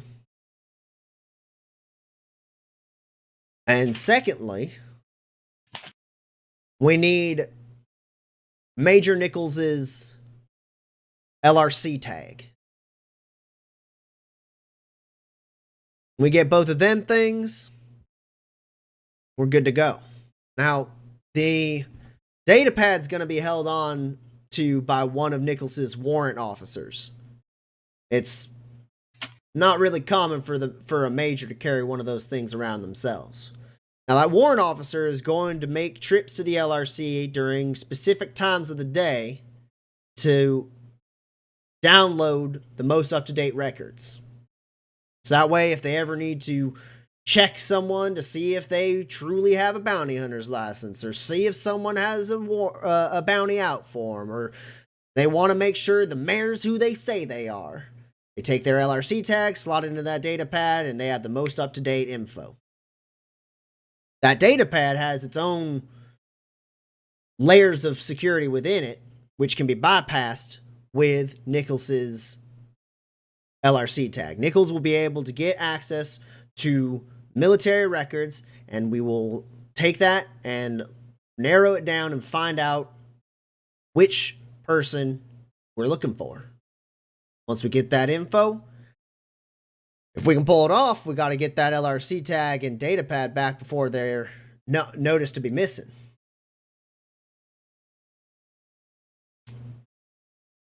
Because, well, I mean, I don't have to tell you how much the Fort Dearborn military would frown on folk who steal sensitive military data. That's the kind of thing you can't even go to another territory to get away from. You're already on the run just for seeing one thing they didn't want you to see. This is everything they don't want you to see.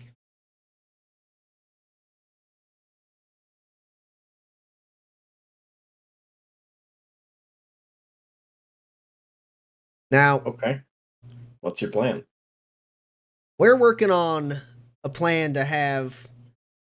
Getting the LRC tag ain't too hard. Kit is quiet fella. Made a living thus far, picking pockets and scraping by, so he'll be able to get the LRC tower or LRC tag with relative ease. And as long as we're quick, he might even be able to return it before anyone notices otherwise. The data pad's going to be a little harder. We don't know which warrant officer is going to have it, when, at what times they're going to visit the LRC. We're struggling with a good way to intercept them without tipping our hand. Now, Orion knows how to fight, and Lolly can whip up just about anything you need, gear-wise. Maggie and I, we know our way around all sorts of different things. Now, I can distract. I can probably even find out, maybe even with some help from y'all, who's got the data pad. We got to find out who that person is, and then figure out what they're going to be doing. Now, I can do that one way. That's really easy, but again, trying not to tip our hands. So we've been trying to wrap our head around this a little bit as a way to do it subtle like. Up until now, we haven't had to actually do anything like this in Las Brasas, so we've always had a place to go afterwards. Now, Kit's the most subtle out of all of us, but even that kid's gonna have trouble getting this job done by himself. So I guess I'm interested in what you have to bring to the table, the four of you, and how you might make this plan come together a little bit more cleanly. We got 4 days to figure it out, and we have 1 day to pull it off, because they'll show up on the 20th, and then 21st is when the event is, and that would be the easiest time for Kit to get the tag. And then they're going to leave on the 22nd. Probably early.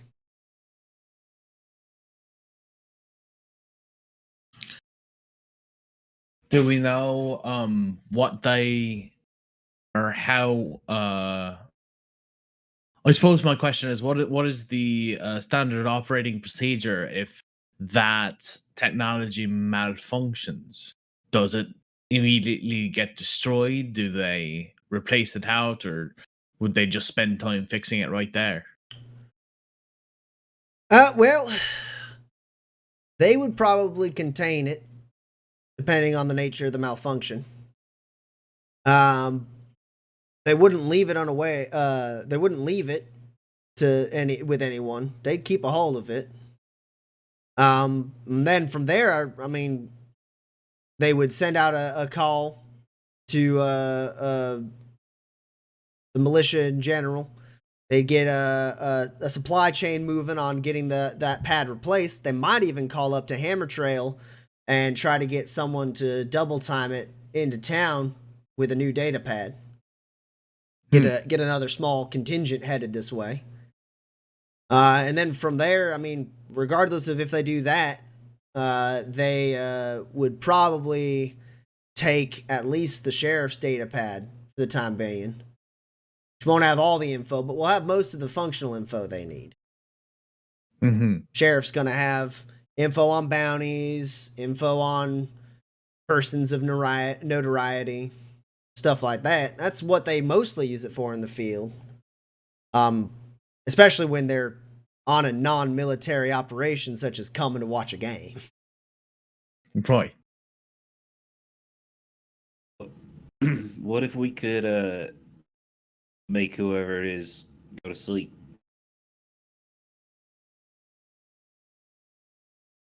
Maybe go to sleep a little early, fall back to their room, catch it while they're not looking, or something like that. Or maybe they bring in, I don't know, a nearby physician to investigate. We get some time. You talking about slipping someone a tonic? Yeah. Might work. I don't imagine they would let you take them to their room, especially if it's the person with the data pad. In fact, they might not even send them to their room with the data pad. Might hand that off to another warrant officer. Mm. Could have anywhere from That's a whole new problem. Could have anywhere from 2 to 4 of them with them. I don't know. I don't know who they're bringing. I have an idea that's far too smart for Dex to have thought of. That maybe Eloise or Porter would have thought of. It seems easier to steal the sheriff's data pad. And if we can swap the sheriff's data pad for something you can like access remotely from short range, when like the major slots their LRC into the sheriff's data pad to pull data, then like we're nearby tapping away on our makeshift remote control data pad. If we can like break the militia one, again, way too smart for Dex to like think of all of the Dex wouldn't even know if any of that shit was possible. Would that data pad get us access to the information we needed? Because I think what he said was the sheriff's data pad only has the limited access, correct? Maybe Yeah. not. So would we be able to get access to the rest of Oh, I guess I would have Dearborn figured that files?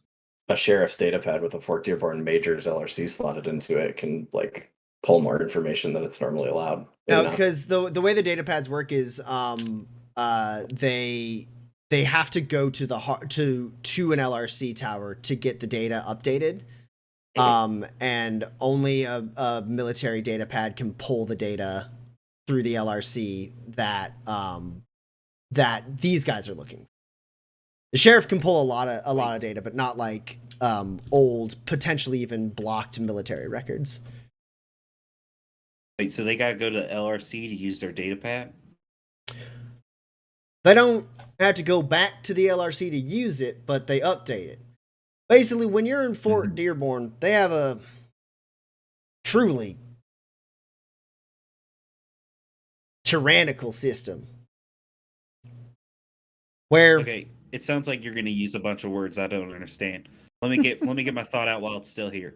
If they're going to the LRC to put and the data's gonna come through it, we might have a friend there, right? We got some. We could get access. We could do on the tower, right?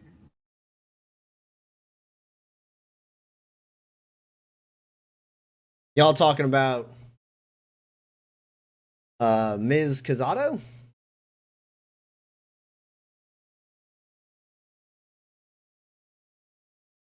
Oh no.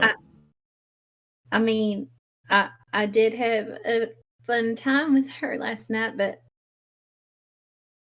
I don't know if we're like friends. I'd be impressed if you were able to get Tori Cazado to let you have access to any part of the LRC tower that wouldn't be public in 4 days' time.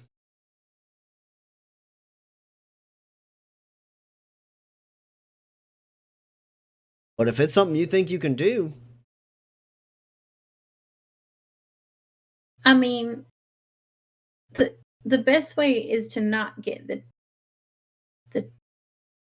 there might be a way to circumvent.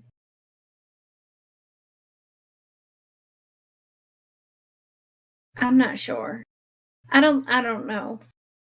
Yeah, Eloise, the procedure as far as the LRC tower goes is something that you would be relatively familiar with. You were in Yeah. Waypoint long enough, and like while they don't like the militia a lot, militia people do go through there from time to time. It is a place with the train station. With a train, yeah. And so like that like basically you've seen this procedure done. You may have even been like pseudo working at the tower when it happened, though I don't know if you've ever done it yourself. But basically, one of these Fort Dearborn data pads would be brought to the tower.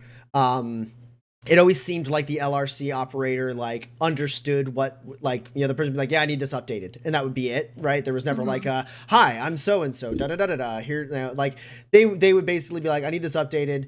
The LRC operator would take their LRC, slot it into the data pad, which would allow it like which would prove that it was something that was like An allowed. authentication key. Yeah. And then they would wire the data pad into the LRC tower itself, and then basically the encrypted data would be downloaded and updated on the data pad. Usually takes about 5 minutes maximum, depending on where it is, how many LRC towers can be tasked to do the download. But basically like 5 to 10 minutes, like 10 would be like long. And then the data pad would be removed from the LRC and returned to the person, who would then leave. That like in a technical sense, like you could access that data directly from the LRC tower and not the data pad. If you had Nichols's LRC tag, but you also are fully aware that leaves a footprint. Basically the like that access of the LRC tower would be logged and would leave a trail that could lead back to, hey, someone used this major's tag when it wasn't the major, and like we have a log that it accessed these files, right? Yeah. Whereas accessing files on the data pad is much less likely to be discovered, because while the data pad does have an internal log, it's like much less like scrutinized, because they just kind of are like checking it every once in a while, right?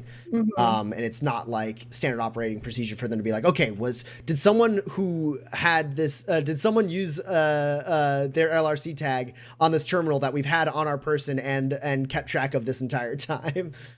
So you assume from your perspective as someone who kind of knows how LRC stuff works, Eloise, that the goal of using the data pad is to not have Las Brasas get flagged as a place where the FPC is potentially operating. Sure. Now, if shit went sideways and you guys just had an LRC tag, you could just run to a tower, jam it in, get some stuff, and then bail. But then like this branch of the FPC is burned because right. Fort Dearborn would know like what they were after, what they were looking for, and like when they had access. Yeah. My thought is, Eloise, is it possible for you to make a fake LRC tag that, when it's used, kind of corrupts pad in a way that's reversible? They take it out of commission. We take that data pad and just use it, and the real LRC tag, which we would have gotten a hold of at that point. And then we can just use it as normal while they're waiting for whatever replacement piece of technology they'd be trying to find. Would that be possible? I know the chipset for that is like pretty regulated. I could, if I had the proper materials, I could do it. I mean, I can also, given the opportunity to I can make an LRC tower do whatever I want, Right. given enough time. But um,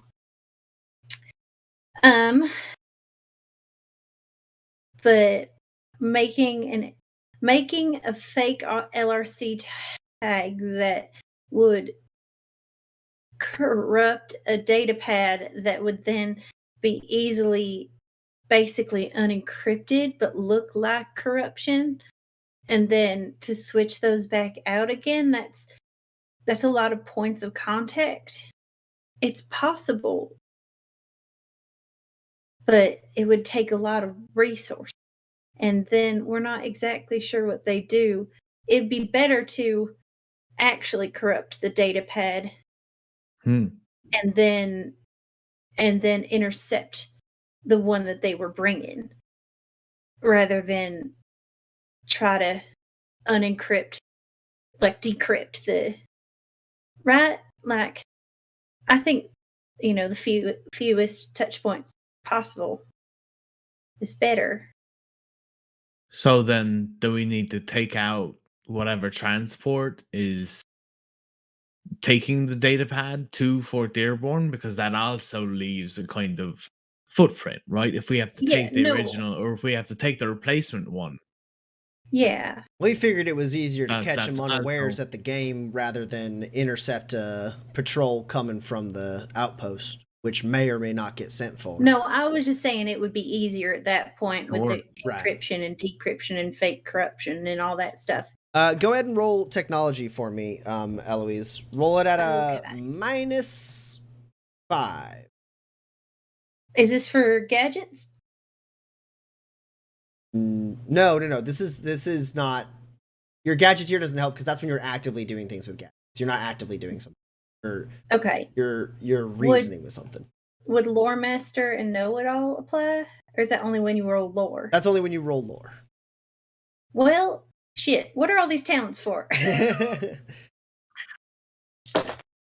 Okay. That you could roll lore to know more about the military procedure if you wanted. I don't want to know anything about the military. Oh my goodness. I rolled 7 and 8, a 9 and a 10. So I don't know how many successes that is.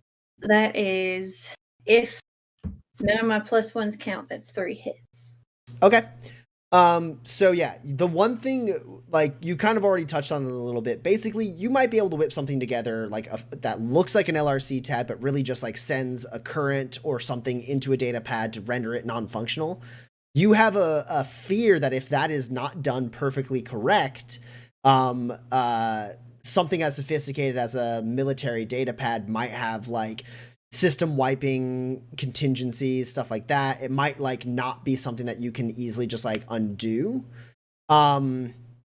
You would put such an item if you were going to try and craft something like that. You would probably consider it a to make it guaranteed not to like destroy data and to be like easily undone. That's a class 4 item. To do it a little bit more quick and dirty, it'd be a class 3 item.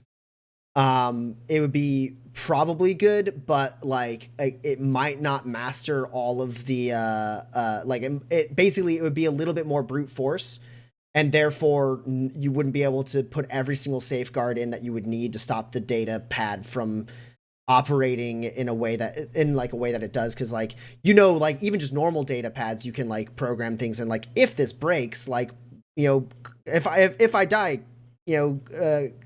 clear my cache, like things like that, right? Where like that's like not impossible to set up, and you can't imagine that the Fort Dearborn militia wouldn't have such things set up. But as far as it goes, you could maybe pull it off with a class 3 item. It would just be it wouldn't be a guaranteed method of approach, but it would be pretty good. That would at least make it so that they would, as per what Truman has told you, they would then like basically secure that data pad and be like, well, it's useless now. It's and then send for another one, or confiscate the commandeer the sheriff's data pad for the time being, for just having some functional records on hand.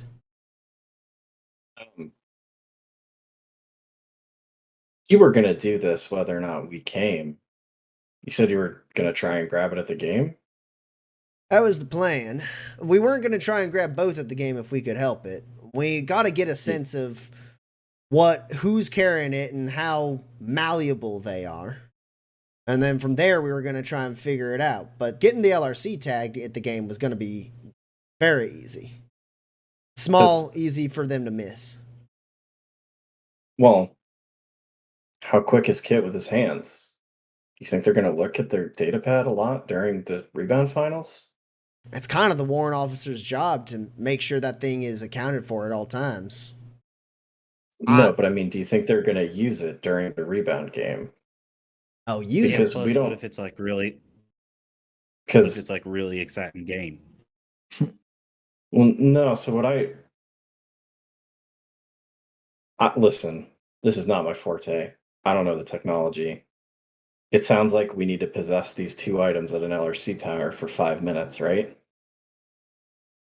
Just about. I mean, it doesn't have to be at the LRC tower. It will be updated with the records we need after, well before, like well a ways from the LRC tower. Oh, so we need to possess these two items for 5 minutes at any point that they're here? Yeah, we just figured we knew that it was going to be in transit to the LRC tower every at a certain point of time, multiple times a day, which would be a place where we know that we could nab it maybe. Oh, why don't you just make one that looks like it and slip it out, and then we plug it in, and then you slip it back? It had to be a really convincing fake. I look over at Eloise. Does that seem easier than whatever the other with the encryption and corrupt? I don't know technology.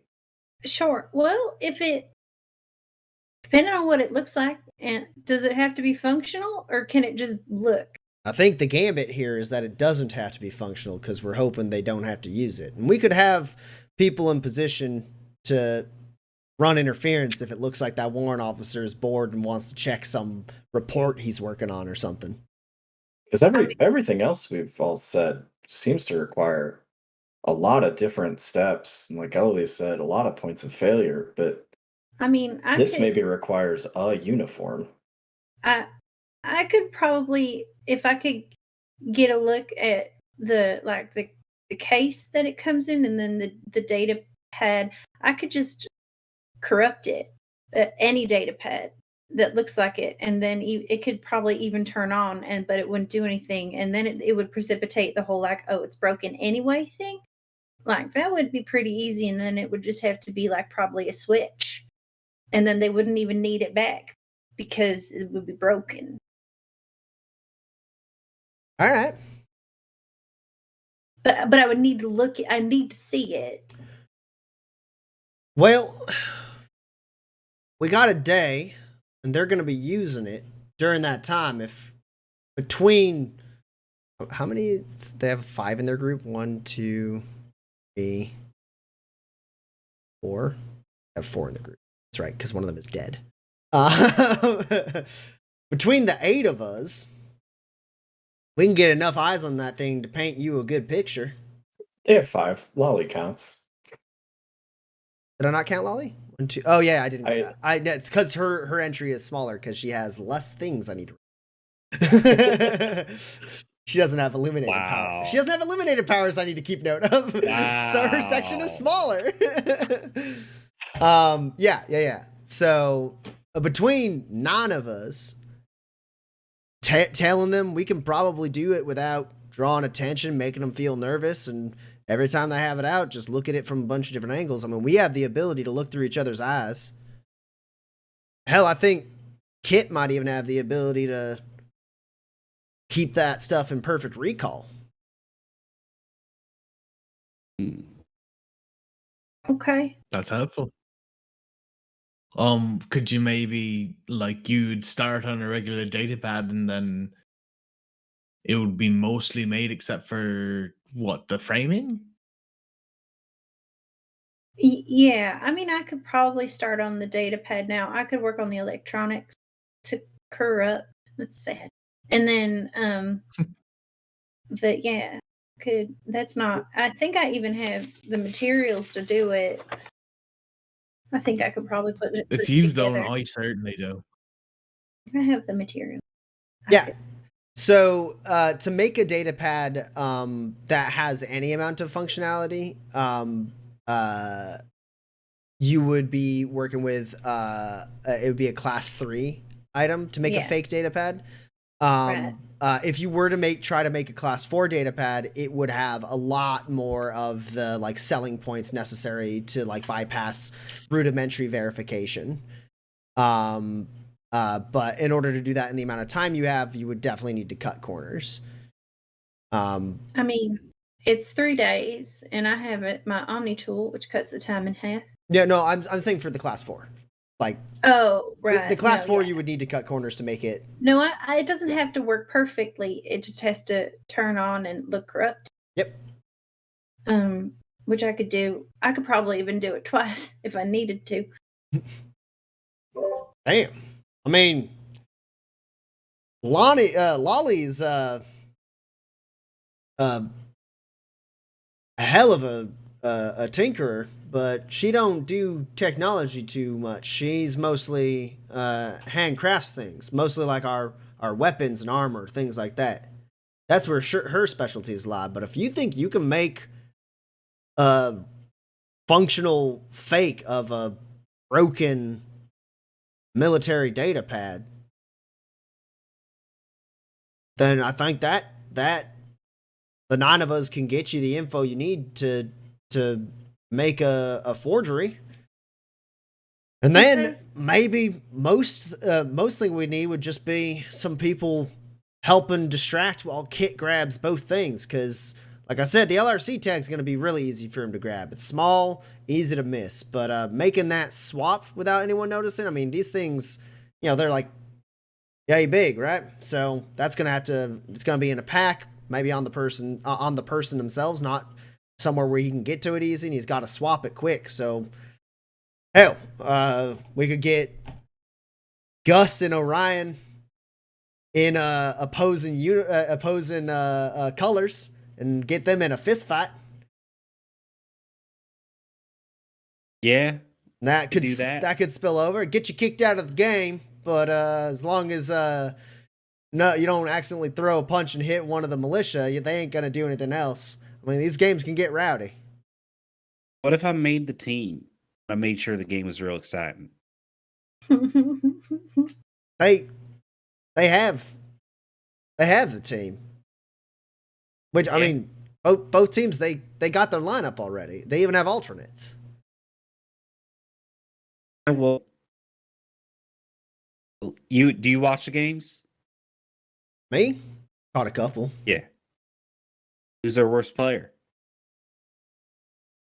Are we talking Chupacabras or Smithies? I would Chupacabras, but either's. Look, if either one's got a bad player, I might just be able to walk onto that court and look. I discovered last night I'm very good at rebound. Yes, I don't. Let's Maggie. What if we keep that one in our back pocket? Maggie and Truman like exchange a look. That Dex you can easily read as what? Look,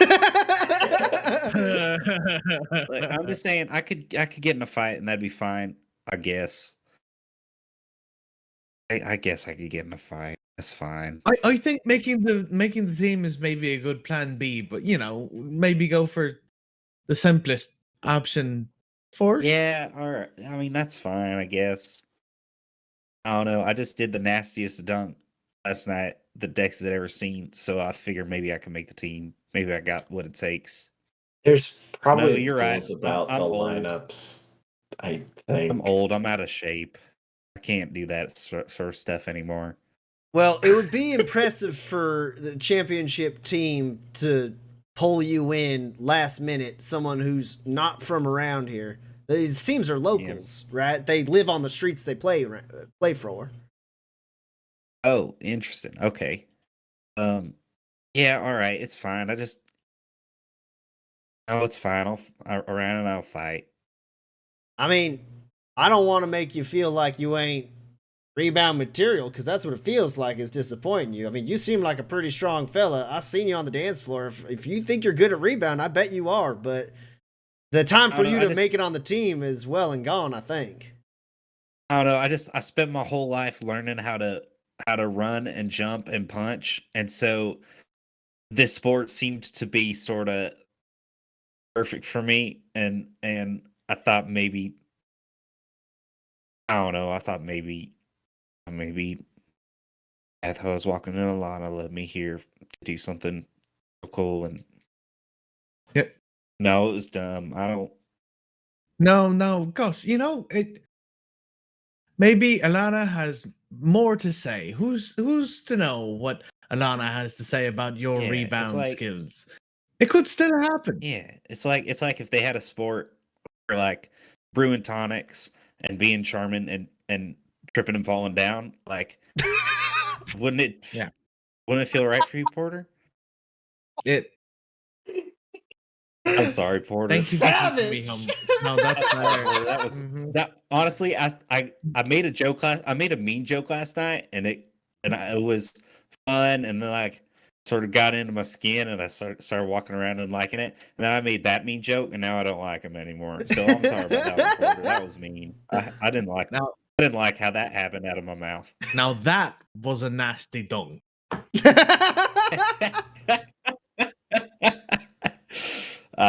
Porter, hey, love you, bud. You're the best. Likewise, friend. Anyway, back to the plan. So, I think that You works. say out back to the with plan, and Maggie's like, "Yes, distract them please." with the fight, right?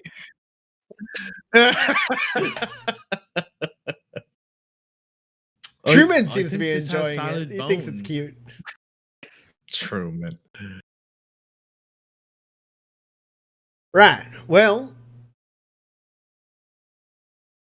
I guess what you need a data pad to work off of. I mean, you can find one of them. You get a price, we can fund it. And then that way you have a framework to work off of. But it looks like you won't be able to really truly get to work until we see the data pad, right? Well, I could work on the internal electronics. I like say as I like have a circuit board and I'm like, All right. And then sure. but the casing, the casing, and then also whatever they're carrying it in, that'll be harder to fabricate until I see it. I won't know what to make until then. Right. So, but I could certainly start on the like inner workings, you know. All right. Well, you go on up to the big cave. Plenty of artisans there. Some of them work on technology. I mean, they'll have data pads that'll be of the kind you need, something like large for big storage.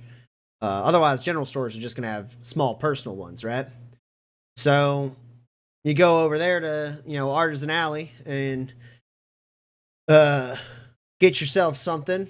Once you have the price, you tell them put it on Suze's. I'll get her to write up an IOU, and then that way it's all paid for, and then from there you can just get to work modifying it, and the rest of us can, I suppose, fan out, get an outfit for Gus and Orion. You want to be a Chupacabra man or a Smith man, Mr. Gurley? They know me around here as a choop man. They do. All right. Orion don't go to any of the games, so he can do either. All right, cool. Well, we'll get some outfits there, and Dexter, you said something about a uniform. You're thinking Might make Kit's job easier. maybe just to be in the right area at the right time? Sure. Yeah. We can make that happen. I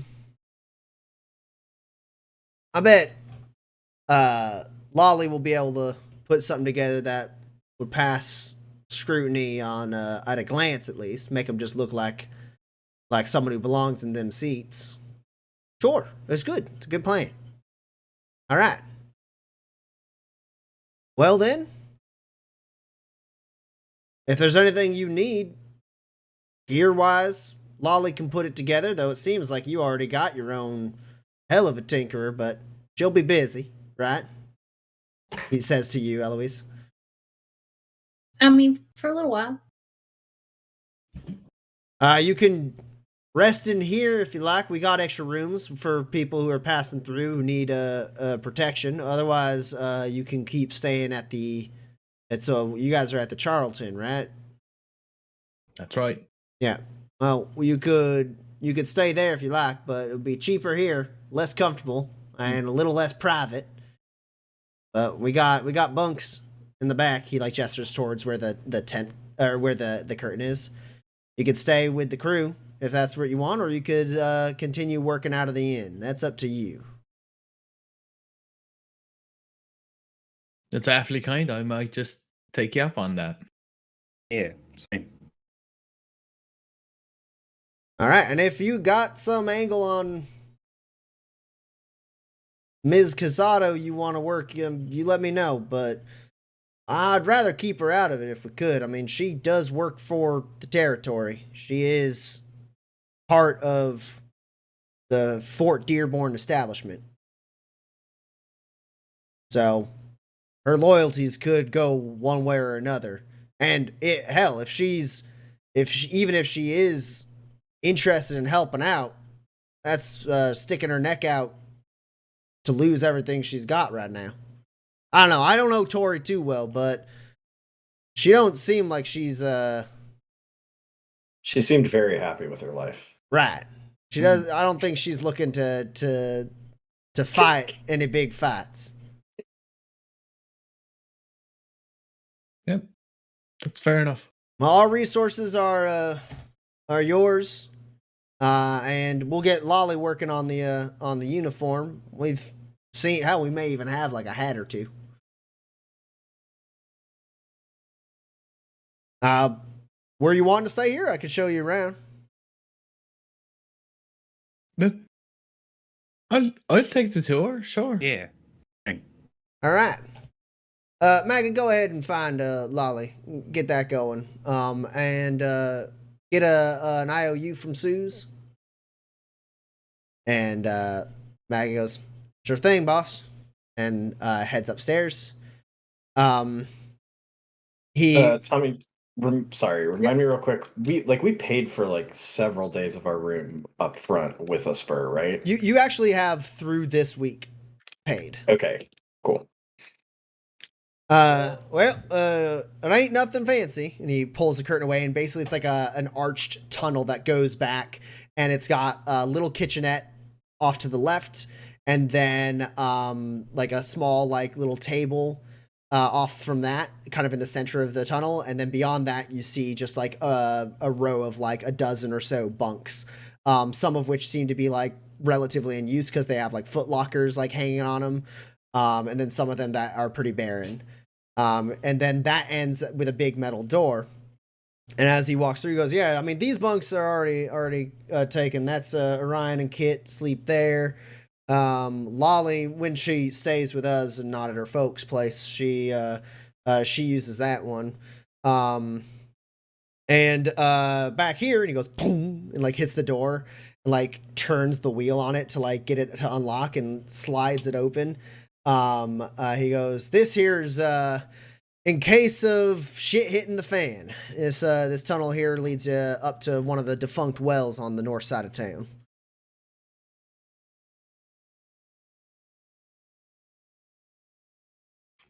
Always good to have a good contingency plan. Yeah, we try.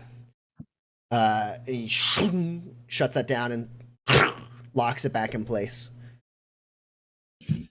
And then, well, down that hallway, as you kind of walk back towards the central, like, kind of operating room, he goes, down that hallway, that's where my room and Maggie's rooms are. We got just those two down there. Restroom, outhouse is upstairs. Though we tend to go out the kitchen for that, so as not to draw attention.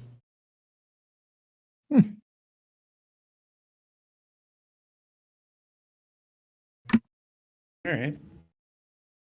The tour. Looks cozy. Yeah, looking forward to getting to know y'all a little bit better. Well, we got 4 days. Orion's probably gonna be a little less gregarious these days. He and Jack, they had been together for a really long time before we even met them and brought them in. And well, like I told you two last night, we were pretty sure we knew that things had gone sideways for Jack, and we had done what we thought was the morning we needed to do, and we were ready for the news. But ended up not being the case. So he'll be in and out. He don't like talking when he's happy, so he ain't gonna really want to converse much when he's not. But he knows how to handle himself on the job, so just give him the space he needs, I guess. Will do.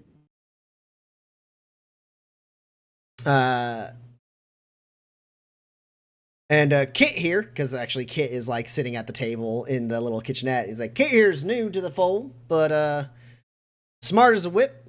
Kit, this is Dex, Eloise, Porter, and Gus. They're gonna be helping us out with our little caper. And Kit looks up and goes, pleased to meet you. Nice to meet you, kid. He's the like newest member, right? Does he seem nervous about this plan at all? I assume he's, been listening in. Well, yeah, you already know at least for sure that he was being tasked with stealing the LRC tag. That was like right. the plan from the get-go. What they didn't know is how they were going to like lift the data pad. So yeah, you can go ahead and roll. It would be blend to get a sense of if he's kind of like trying to play it cool.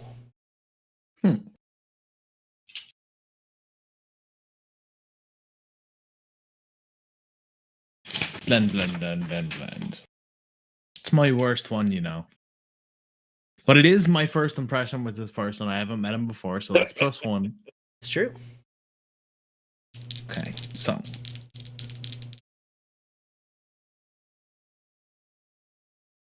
Oh. It got a 12. Really? Wow. Good for him.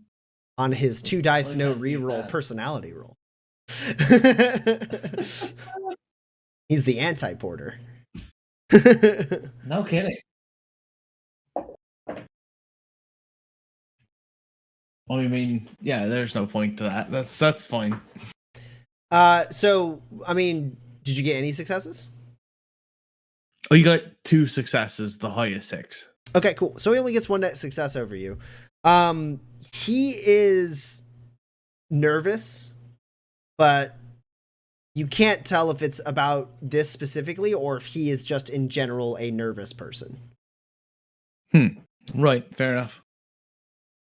He like gives you guys like a little bit of a nod and then goes back to like reading his book.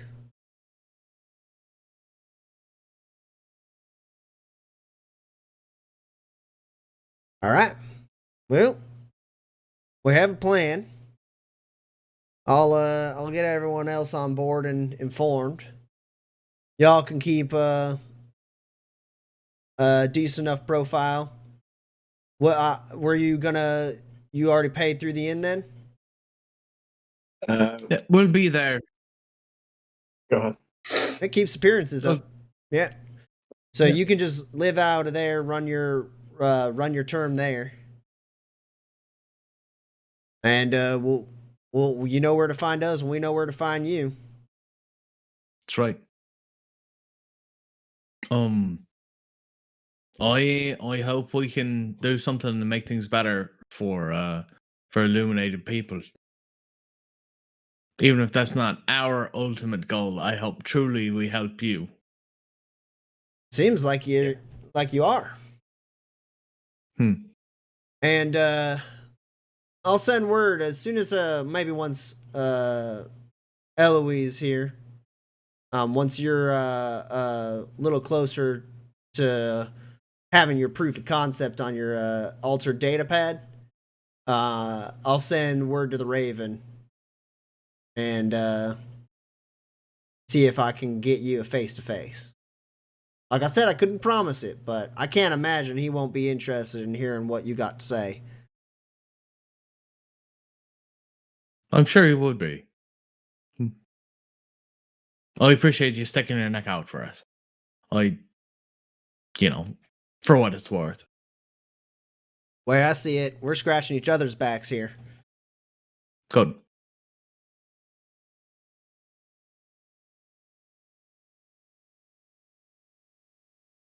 I think it seems like we're done. Dex is gonna turn to leave. Sure.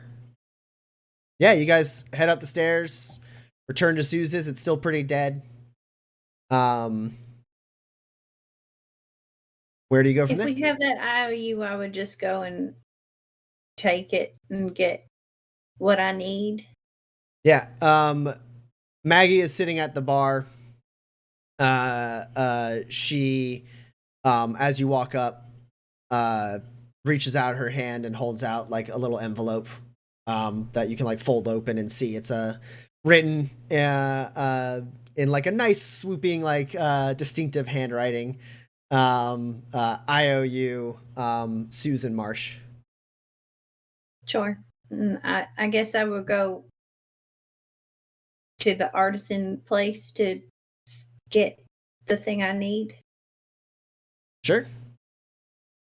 As you're leaving and heading that way, Maggie also is heading out of the bar at that moment, and when you both turn to start heading that way, she goes, "Oh, I'm heading that way to talk to Lolly. Walk together?" All right. At least for a spell. Lolly's folks live outside the cave. Sure. Is anyone else heading towards the artisan alley, or what are the rest of you up to? Is moving as a group or splitting up? Dex is gonna head towards the LRC tower. It's been a week since he last checked, and the waters continue to grow murkier, and he's hopeful that someone will get back to him. Sure. No, I think Porter's heading back to continue work on his tonics. Okay. What about you, I Gus? think Gus is sort of hanging out, talking to Truman and Kit, and just learning about them and hanging out with them. Oh, sure. So, Elle, you're walking towards Artisan Alley with Maggie. Dex, you split off to head towards the LRC tower. Porter goes back to the Charlton Inn. Gus, down in as your companions leave, Truman goes and cleans up a corner with some maps, rolls them up and puts them in tubes. Looks back and sees you still there, and he goes, "Is there something else you need, Mr. Gurley?" Oh, I thought you offered to stay. Oh yeah, no, you're welcome to stay. Make yourself at home. I gotta go. I'm gonna go grab some things, and then I have to hit the town. I mean, I gotta send a few LRCs and some other stuff. If you don't need anything, I mean, feel free. Yeah, I mean, just I'll be here. Okay. I don't. Let me know if you need some help or will do, and same to you. And he goes and shuts the door behind him as he goes down into that hallway in the back. And then it's just you and Kit. And you know, you're able to like go like get a drink of water in the kitchenette or whatever. And Kit is just like just looks up at you, doesn't say anything, goes back to reading his book in silence. Hey, sorry, I know you're reading. I don't know. It's no problem. Hoping I could check. So what? I know you're sort of new here. What brought you here? Well, I eventually fell in a bad spot, and Truman and Maggie pulled me out of it. That was about a month or two ago. I've been helping out since. I mean, I grew up in southern Las Brasas, and I didn't know that there was anyone looking out for people like us. Yeah. So I guess what do you think about all the? I don't know. What do you think about all the things they have to say? 'Cause, yeah, I mean, like, I don't know. Some of my friends seem pretty skeptical about it. Like, they don't really want to believe. But I don't know. If I can be honest with you, Kit, it does feel pretty nice that there's someone out there looking out for us. I agree. I had never had anyone look out for me before Truman and Maggie. Never once. I defend for myself as long as I can remember. So I'm happy to have a family now and make a difference, right? Yeah. I guess that's sort of what I've been doing with those three. It's been nice. I know what you mean. Right. I had a family, but then I didn't have a family, and it's nice to have. It is nice to have family again. That's great. And yeah, what y'all seem to have got here is very interesting sort of family. I like sort of the ideas. What all these guys are so serious. Oh, Like, I guess you sort of got to be, but like, I don't know. What's your take on them, Kit? well, Who likes a good joke or I don't know. Who asks you what you're reading when you're reading? What are you reading, by the way? Truman and Maggie are great people and truly some of the kindest I've ever met. But if you're looking for fun, it's Lolly you want to talk to. She's better at conversing than the rest. I mean, Truman and Maggie, they got so much going on, so much they have to deal with. You know, they don't have time to just make idle side chatter, right? And Orion, I mean, catch him on a good day, and he can be pretty fun, but for the most part, he just is quiet and brooding, as far as I can tell. But I've only known him for a little bit, so we'll find out. I've never been too good with people myself. But Lolly is pretty comfortable to be around. Good. Well, I mean, I don't know. Sounds like you're getting pretty comfortable around all of them, and that's really nice, especially if that's something you haven't really had before. Now, I mean, my parents both kicked it in the mine when I was 8 or 9, and I didn't really have anyone to take me in, so I just kind of bounced around for a little while until the people in the neighborhood didn't care anymore. Then I had to find a way to feed myself, which mostly was breaking into their houses and taking food when they weren't looking. But I didn't really have any direction before this. Now I can't imagine anything else. Dang. Well, that's It's real nice. like being in a storybook. I mean, we got oh no, Gus is okay, you glitched out for a second. You started like jittering, and I was like, oh no, you're right, mister. No, I mean, it's like being in a storybook. I mean, I ain't ever met the Raven, but the way Truman talks about him, there's got to be something special, right?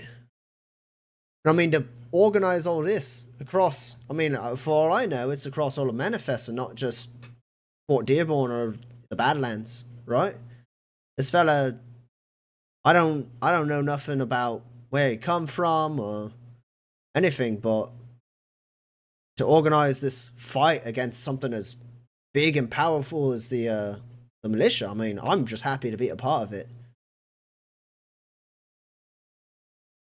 Yeah. Yeah, it's nice to have someone who's looking over you and watching out for you and giving you some path to walk, some reason to.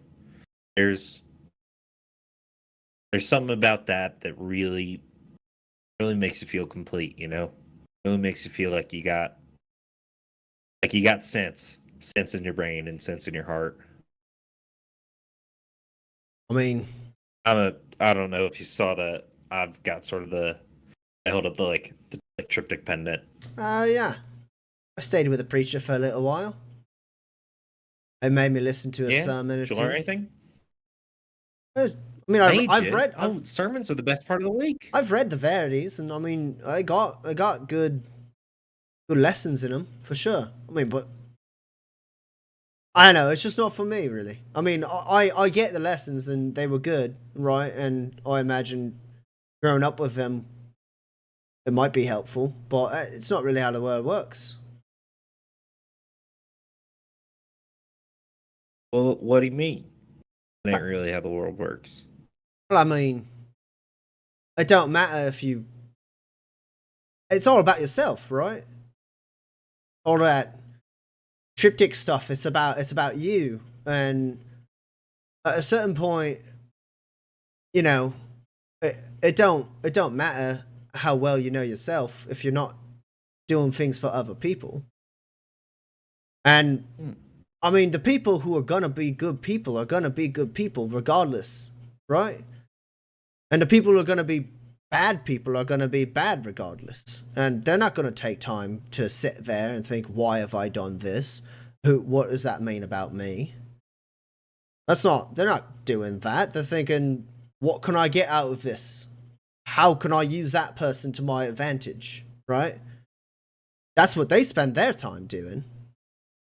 And so you can spend your time thinking about yourself and how you could be better, or you could just start doing better and stopping people who think like them. Yeah. I mean, I guess, Kit. I guess the one thing I'd say about that is I don't think there's such thing as bad people. Deep down, I don't think anyone comes out of their mama and says, you know what, I'm gonna be bad to this place and the people around me. I think there's people that are off balance. There are people that are leaning too far to one side of the triangle, whole thing's tipping over, and then it's tipping over else's, and that keeps tipping over. Maybe you can get to that first point, and you can set balance with somebody. Maybe you can't, but you can help somebody who's wobbling a little bit, get a little bit steadier, and get a little bit straighter. Then they can help the folks next to them, and then once you're in balance, once they're in balance, it sort of spreads. The energy of this world gets put back in order. And that's I don't know. I agree. Basically, you do what you can for people, try to spread good, do good. So I guess in the end, it doesn't matter what book or whose lips sort of that mandate comes from. You're out there trying to do good and do right by the people around you, then we're all working towards the same thing, I guess. Yeah, I mean, you don't sound too different than Truman. Truman's going around saying, people are just scared, and that's what makes them complicit, right? But if you prove to them that they don't need to be scared because the FPC is strong enough, then they'll come out. When the fight starts, they'll be ready. Yeah. When people get scared, they go too far into instinct. Then you're I did like that book the likely most. to make That Verity. instinct. Yeah, it was. Yeah. I liked it more. It was. I mean, I ain't ever left Las Brasas, so hearing about the jungles and the swamp and everywhere she was walking, that was. Oh, that book was probably more fun to read than the others. It's an interesting one. It's well written, got cool stories. Hey, you know which one's my favorite? Which one? I like all three equally. That's nice.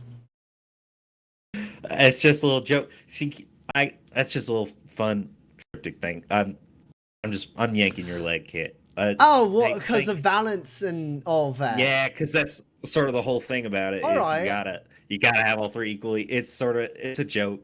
Honestly, Instinct is like the coolest book. Right? That's the one we got to read. Like on my birthday, I'd ask if we could read from Instinct.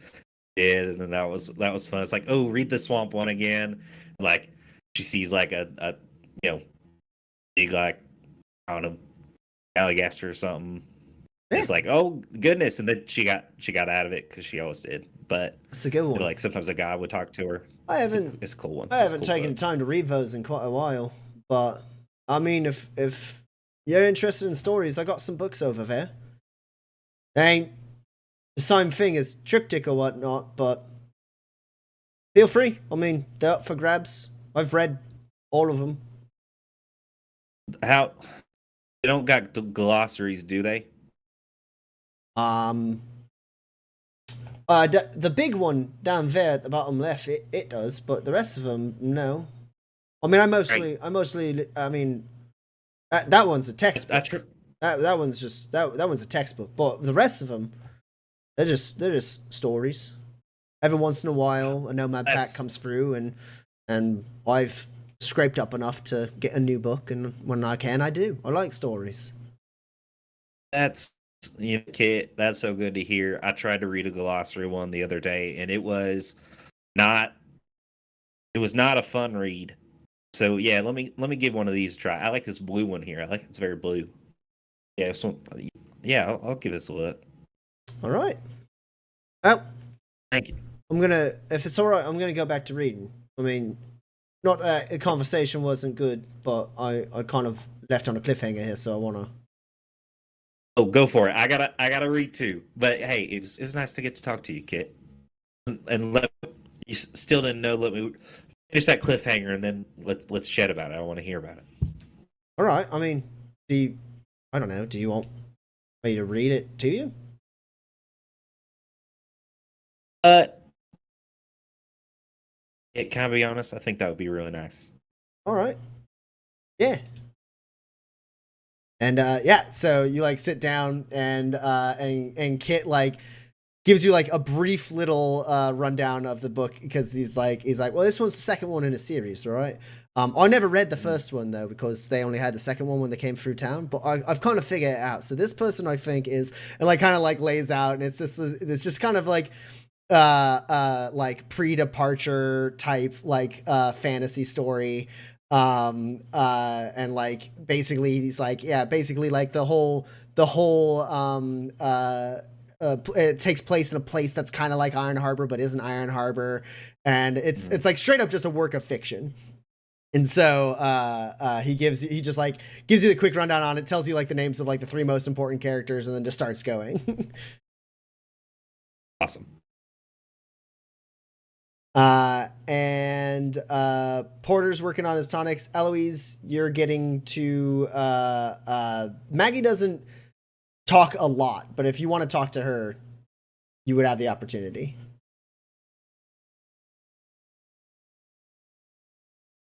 I don't think so. I'm very uncomfortable. Okay. About 2/3 of the way to the caves, about where you expect she might split off from you, she does speak up and go, you know, he didn't mean to upset you. It seemed like you were upset by what he was saying. Truman's just got a way of reading people, you know? Blah blah blah. My accents are blending. It's fine. Yeah, no, I mean, I understand that. I know. I used to know lots of people who use their words like he does. He was just trying to let you know. It just got worse. Anywho, he was just trying to let you know that, you know, he understands what you've been through. No, he really doesn't. I mean, everyone has their own story, but he's heard a lot of them.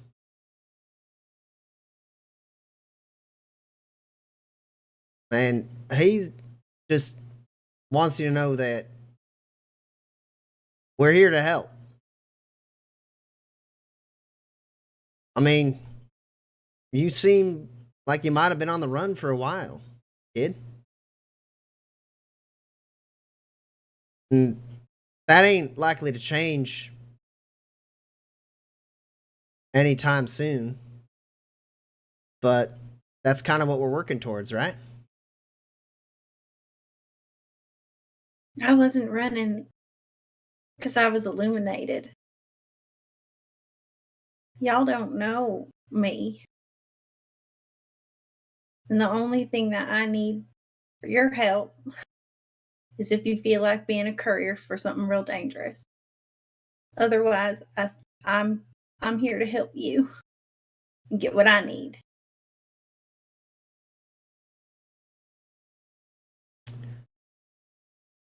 Well, don't know what it is you're talking about, but that's what we do. We help people. So if you got something that needs arranging, might be we can help you out.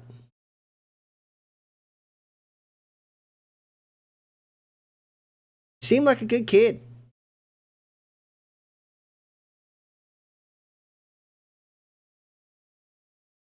Thanks, I guess.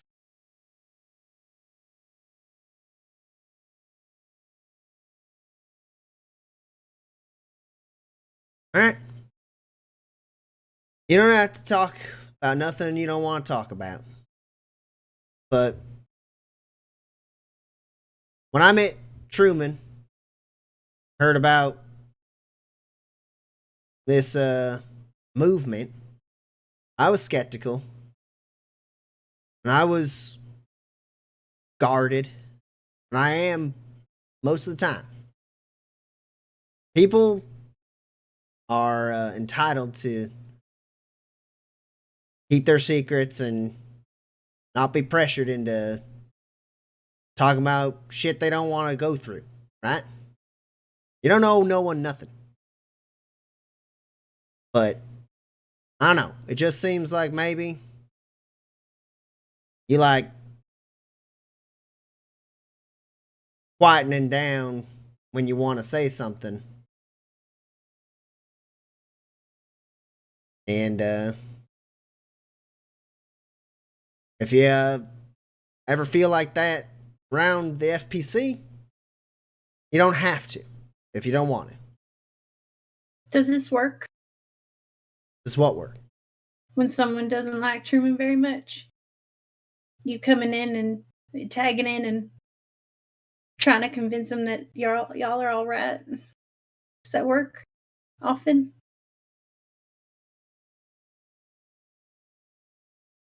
Miss, you're awful convinced that we're trying to manipulate you. That's what makes it feel like you've been on the run.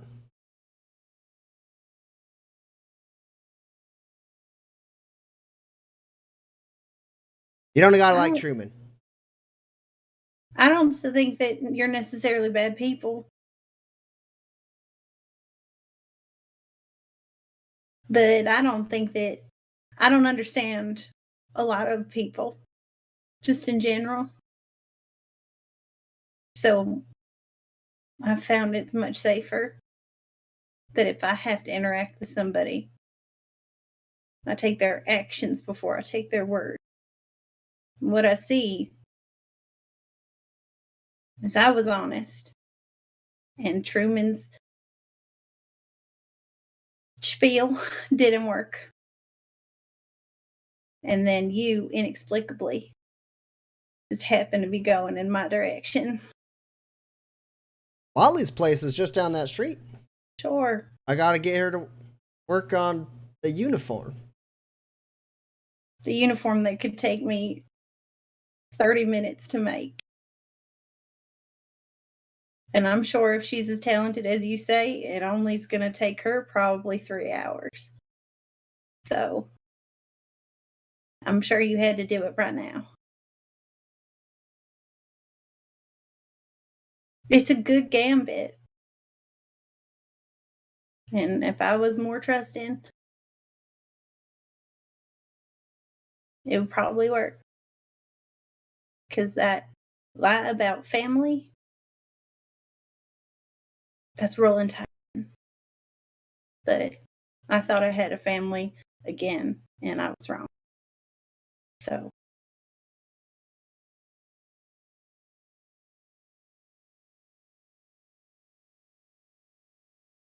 Sounds like you've been through a lot. Sounds like I'm doing just fine. I don't doubt it. You seem like you can take care of yourself, but eventually that gets tiresome. Gotta learn to trust people one day. It don't gotta be us. That's fine. Here's where I turn. Go talk to Lolly.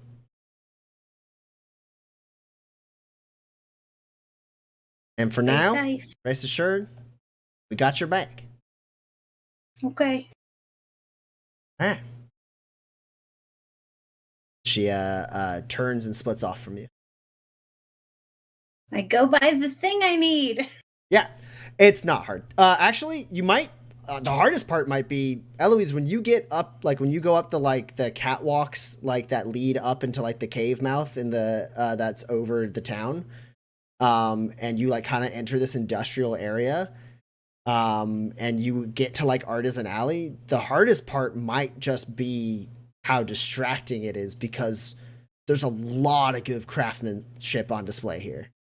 Like you just walked into like your version of like Willy Wonka's, like like this is like, it's like if you just owned all of these shops, like like they are like the artisans of Las Brasas are like Eloise tier crafters. And I take notes. most of it, there's a lot there, you would notice that there's less like technology. There's some like, there's like graph stability harnesses and stuff like that. There's tech aspects to it, but on the whole, it's a lot of extremely well crafted machinery for like mining operations and like repair and vehicles and stuff like that, as well as like personal use items. And you see plenty of like weapons and armor, and like it's wild. And I need you, Eloise, to roll a machinery test for me. Okay. We'll put it at a -2. And then before we resolve that, last scene we'll do, Dex, you go to the LRC tower to check on messages. It doesn't look like Tori is working today. It's a little bit disappointing. The tower is actually closed at the moment. There's not an operator on duty right now, but there are like the exterior terminals. And like there's a little sign that says like operator due in at 7 p.m. something like that. Sure. And you go up, you slot in your LRC tag to pull up your messages, and you have one message that has been sent to you and is waiting to be read. Okay, yeah, I read it. It is in direct response to the last message you sent Isabel that said, "Look, I'm a little lost. I'm asking for help." And all I like laid I laid the whole thing out. Yeah. In that also. And the only response you get is, "You're asking the wrong person."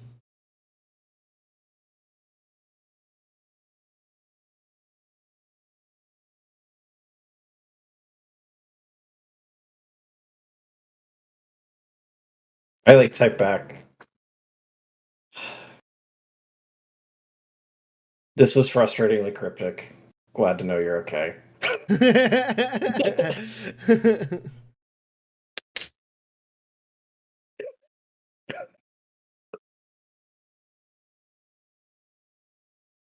Okay, I guess I go back to the inn and contemplate why Eloise thinks I'm a shooter.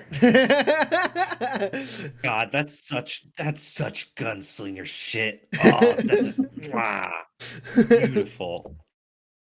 You return to the inn. You can hear Porter. Oh wait, no, I like start walking and I turn back and then I'm just like, any hints? And then I head back to the inn. You are positive, like you can envision in your head the image of your master Isabel getting that message, and you could hear her laugh.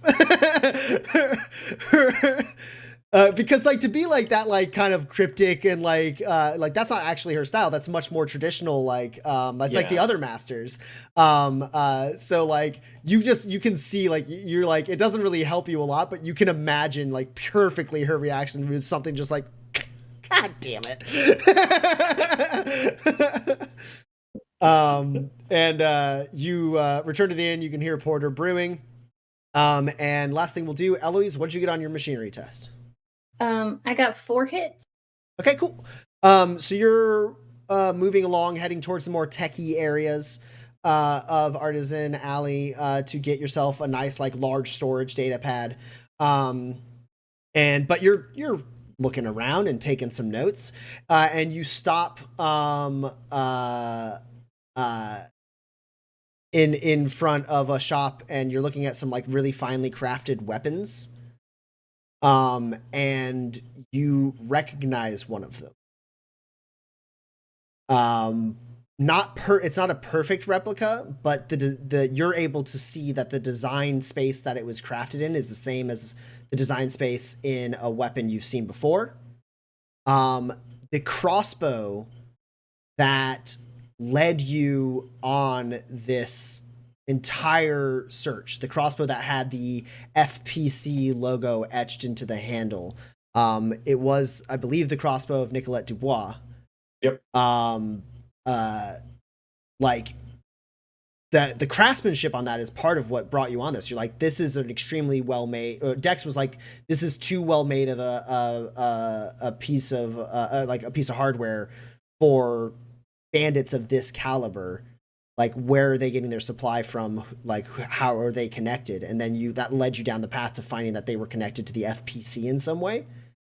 And you see like a crossbow that is of like basically the same design. It's not a carbon copy, but it is like, you can see the crafting methodologies that were used are exactly the same. And you see that and you recognize it because like Dex showed it to all of you and was like, this is why I'm going to take this quest.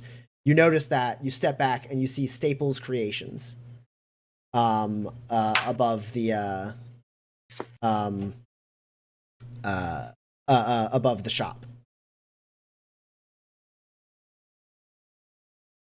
Fucking lolly, double dipping. Wait, is that's Lolly's family's name? Yeah, her last name is Lolly Staples. Yeah. Okay. Yeah.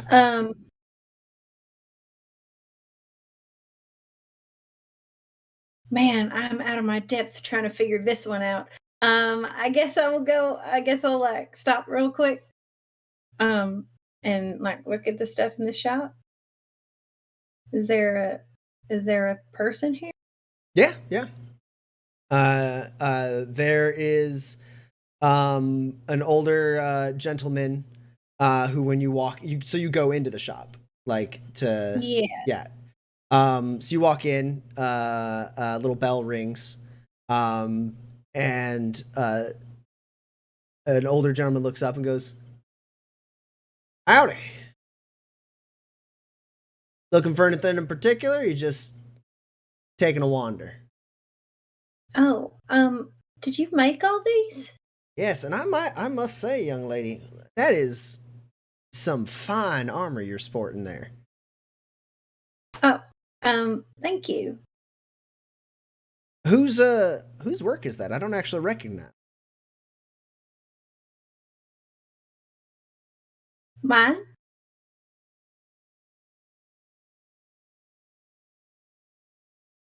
I didn't make all of the things in here.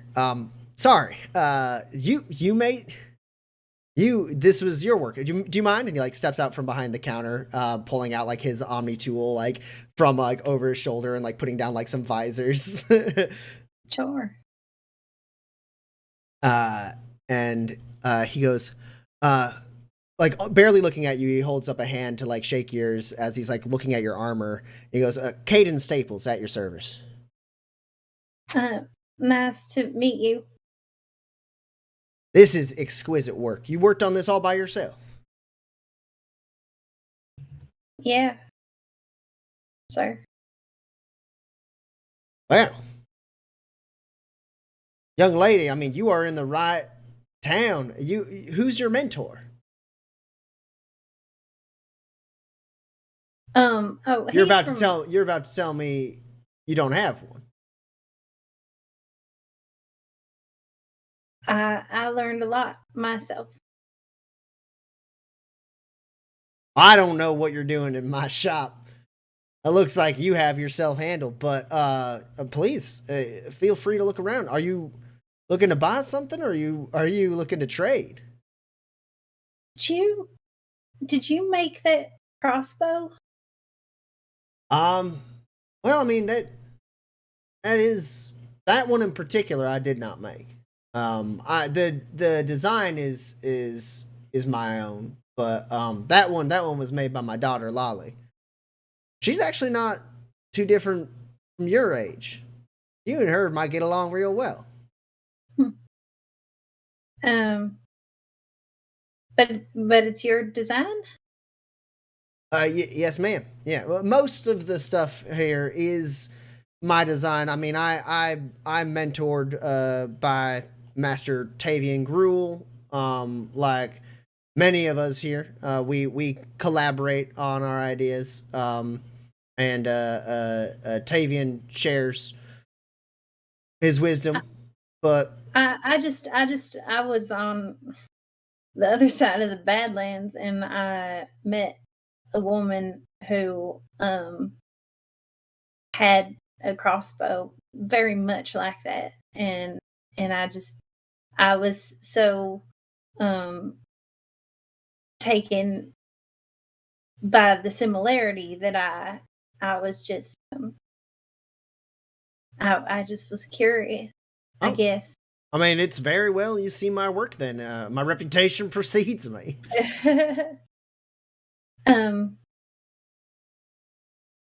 Yeah, I just We have all sorts of folk. I mean, I take a look at you. You ain't from Las Brasas. You're passing through town. Drifter by the look of it. I mean, anyone who can make gear like this on their own gotta be in that life. I guess Well, I'm not really one for fighting or nothing. But I have this old shield I made that it doesn't really suit my purposes, and I was wondering if you might take it in trade for a slightly smaller shield. If you had a concealable one, I'd like to integrate it into my armor. sure. I mean, If you just have it, or you just I want don't. a light shield that is collapsible. concealable. This one's collapsible, but I find myself wanting to use it faster than I can put it up. See. I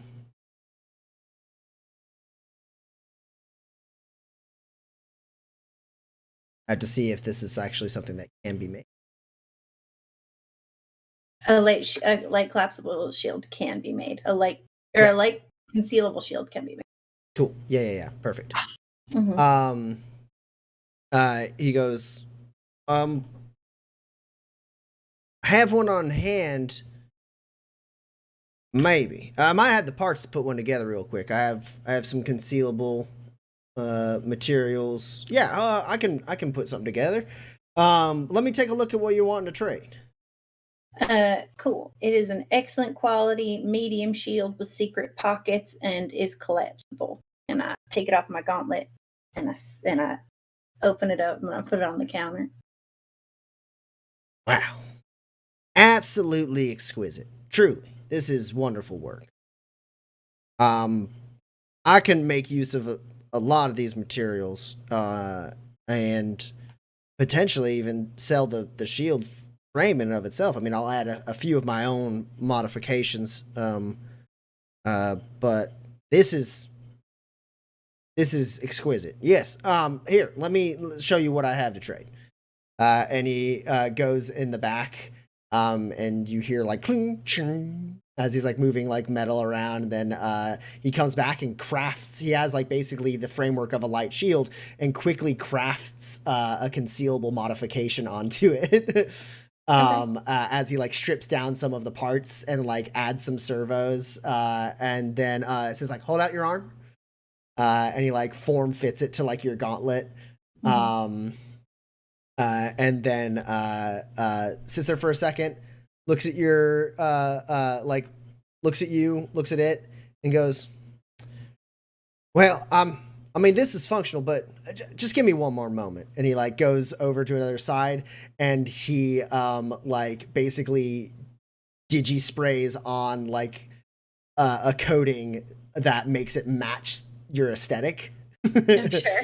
And he goes, the rest of your outfit is just so well coordinated. I would hate to give you something that stood out. It kind of defeats the purpose, now don't it?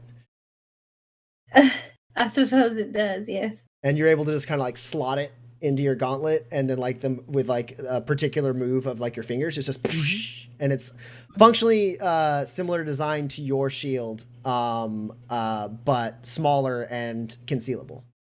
Yeah. And it is excellent deploy quality. it without an action, which is the thing I really need. And it does mean you don't get the +1 to deflect, since it's only only a light shield. Yeah, I do know that. It's on 13 now. Yeah. Well, thank you so much. I hope that you get the use that you need out of this. Here. Perfect. All right. I was making sure there wasn't any more mod space for him to do anything else fun with it, and he doesn't. It exactly takes that modification. Yeah. I think, right? Hold on. Armor, shield, light.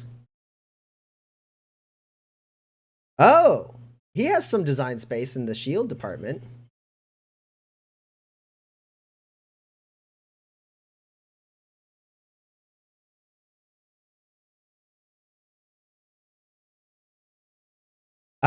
Yeah, he he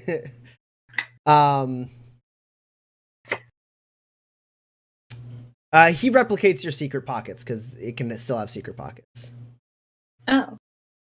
Really? Yeah, because basically to make it so it can be concealable, it has to be dual purpose and therefore able to take in melee mods. Right. And so dual purpose just takes 5 of the 10 mod points on a light shield, so there's 5 mod points remaining. Mm-hmm.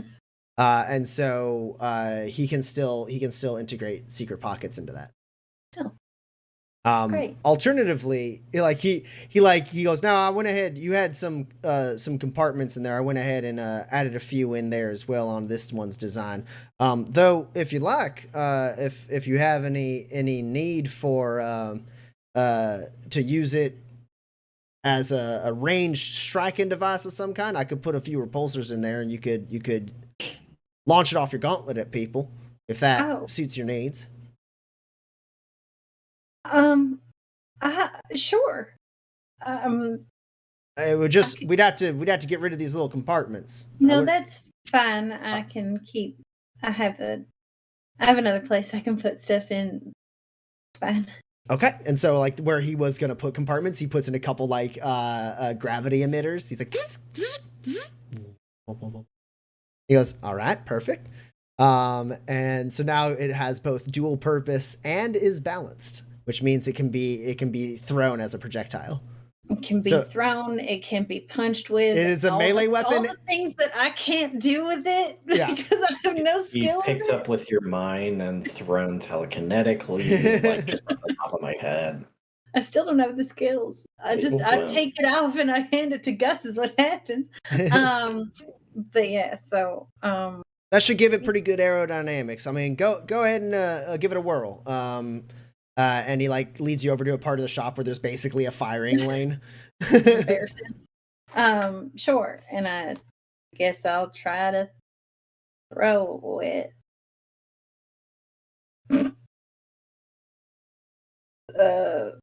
With my 2 dice.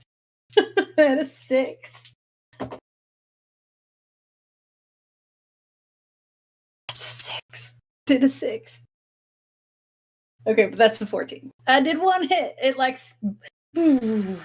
a bad frisbee throw.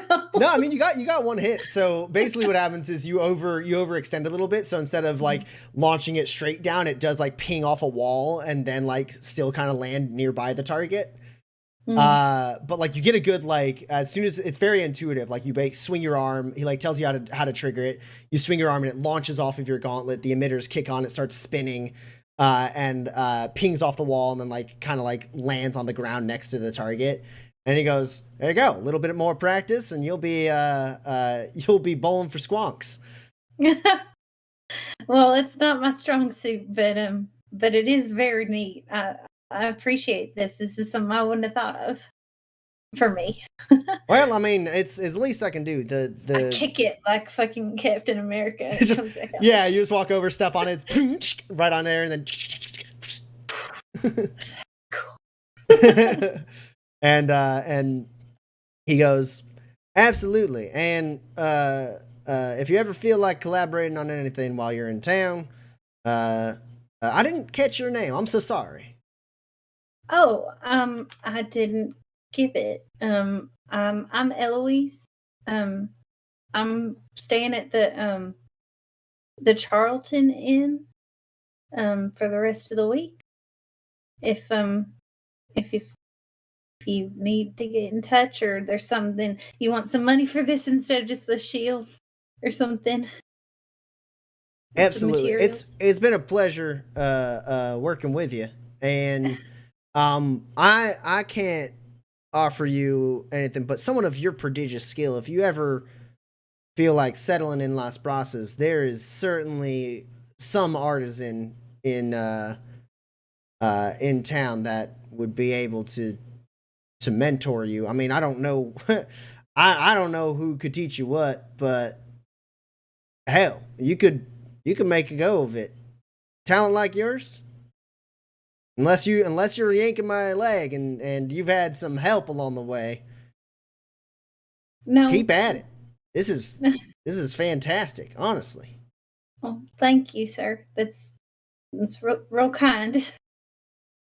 I'm just pleased to have made your acquaintance. Likewise. Thank you. And then I will go out and I will buy the thing I came to buy. Yeah. And that's where we're going to end tonight's session. Buy it. It happens. We'll begin tomorrow, next week's session with Eloise walking further down the street and getting into another conversation. Buy it now. Yeah, I love that adventure. Okay. Flashback to have bought it already. Don't care how she wants it now. Just sort of doing a Willy Wonka thing. I am Veruca Salt. All right. So let's look at our questions. We got plenty of questions in the Discord this time around. Let's take a look. Doop, doop, doop. If you have any questions at all about the game, toss them in the chat. We're going to get to them. We went a little bit later. I didn't even do a break this time. There was so much going on, so much stuff that needed to get done. And my laundry's sitting in the dryer is mad at you. All right. So we got some questions. First, we got from Argotlam, we have some characters to build. Let's see. Randy from the Secret of Mana. Secret of Mana. Notable traits: can survive falling absurd distances shared with every mana character due to canon travel being a thing. Love that. That's fantastic. Master of literally any weapon he picks up after minutes spent with it, ranging from swords to bows to whips to javelins. Notably, the least intelligent member of the party with 0 aptitude for magic. Okay, so they're not illuminated. They have the subtlety tree. What they have is everything in the first 3 attributes and nothing in the rest. Yeah, it's muscle, finesse, durability. Durability. Yeah. And then, like, I guess Check. probably any remaining points in awareness Yeah. because initiative. Yeah. But hey, if you have the brawn talent tree, then you just use no matter what, you still need awareness. Yeah, you still need awareness. And then talent trees, you have subtlety because there are actually talents in subtlety that make you better at falling. Definitely is equipped with a grab stability. A grab stability harness for sure. With the talents from the subtlety tree that make you good at falling, and the I think you can fall with an excellent quality grab stability harness and the tier 1 talent in subtlety that makes you good at falling. I believe you can fall 40 feet without having to roll, and you're good. Yeah, and then Oh my gosh. and then you can roll and fall even more extreme feet like distances. Yeah, each hit on gymnastics when falling is an additional 40 feet. Yep. I want to say that'd be like a great parkour guy, but the parkour would just be him jumping off of things and being like, boom. Like it wouldn't be as Be cool a as great you'd think it would. participant in Jackass. Hi, I'm Randy. This is Jackass. You get it shot out of a cannon. All right. As far as being good at literally any weapon, you have the brawn and the sure hands tree. You put talents. Dude feels like a, I don't know like what his deal is, but he feels like a militant outlaw who took sure hands as his aptitude tree, right? Yeah. And then yeah, if you have really good range and really good melee skills, you can be good with every weapon. We saw Pax do it. Oh, what's this? She's like, I just have a minigun, a bow, hard caliber pistols, some She throwing had knives. 15 weapons right before she got arrested at the end of the campaign. Yeah. And she was good and proficient with all of them. Yeah, that's great. And then Thanatos as another character from the same game. And notable. It's a lich. Well, I mean, Everlight makes you a lich, basically. You're illuminated. You have the Everlight talent, and when you die, your life force goes into a nearby object, and then you can possess people from that object. So it's not quite like a phylactery because a phylactery reconstitutes you in your lich form. But it achieves the same goal. I did a quick Google on him to like see if there was more stuff that we could go on to try and do a little bit more. But his thing is straight up. He is powerful sorcerer who takes over people's bodies instead of dying. Perfect. This dude's just an Everlight. He's an Everlight, but I also think like he has 3 talent trees, but the only one he's put any points in is he just has everything in the Enlightenment tree. He grabbed everything in the Enlightenment tree and then like playing the player. Yeah. I guess maybe he could. You can get 3 tier 4 talents, right? And, So maybe well, he and has... the awareness tree for initiative and like the Pinkerton talent. Yeah. Oh, sure. I was gonna say he could go all the way to the tier 4 talent in metal that lets you control elements to be more sorcery. Oh, sure. Yeah, that's whole sorcerer. Sure. Yeah. I've done this. Yeah, so you go straight line down into master of the elements in the metal tree, and then you grab everything in the enlightenment tree. That is the closest you can get to being a pure sorcerer. Yeah. You wouldn't have any more points after that. Yeah, as long as you've got a party who will stand in front of you, let me tell you, it's fun taking out your telescope, finding a guy, and just yeeting him into the sky with telekinesis. Fuck you.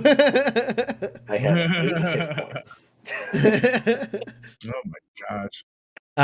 All right, and then question from Seth. He did not have 8 hit points. That's a lie. He had 6 for. He had 6. I think eventually at the very end you went up to 8, but you had 6 for most of the campaign. Oh no, I didn't spend any of my talent points on that shit. Or any of my attributes. And then Seth asks, "Hi Seth, It's me. Seth apparently was. Do you want me to read my own question? Yeah, sure. Seth, ask us your question. Yeah. All right. So thinking about the factory towns pre-departure, so like before the wormhole closed, did each factory town come from the same country on the home planet, whatever that was? Was this exodus more of a worldwide effort? Like the whole planet decided we're all gonna like send multinational ships through this wormhole? And then also, did the original factory town government more closely resemble whatever the government was on the old world? Has it changed? Like when it first came over, it was a democratic republic, and then now it's this fucking hodgepodge Western sheriff shit? I guess that's me. That's you. I can make something up.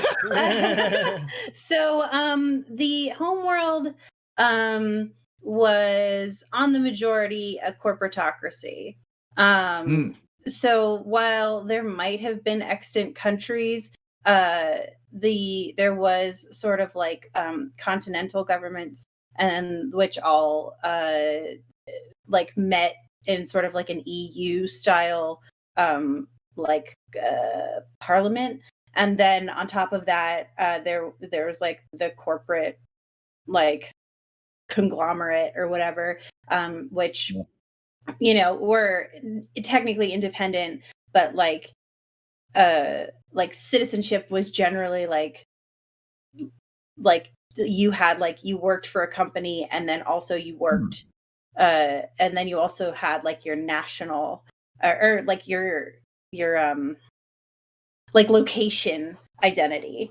And so the populations that mostly came through the wormhole were the sort of like EU parliamentary government set some ships, a bunch of scientists, because the corporatocracies aren't just like there's 8 big corporations. It was like every like there are lots of corporations, and some of them are like huge, and some of them are more like organizations than they are like real like money making powerhouses.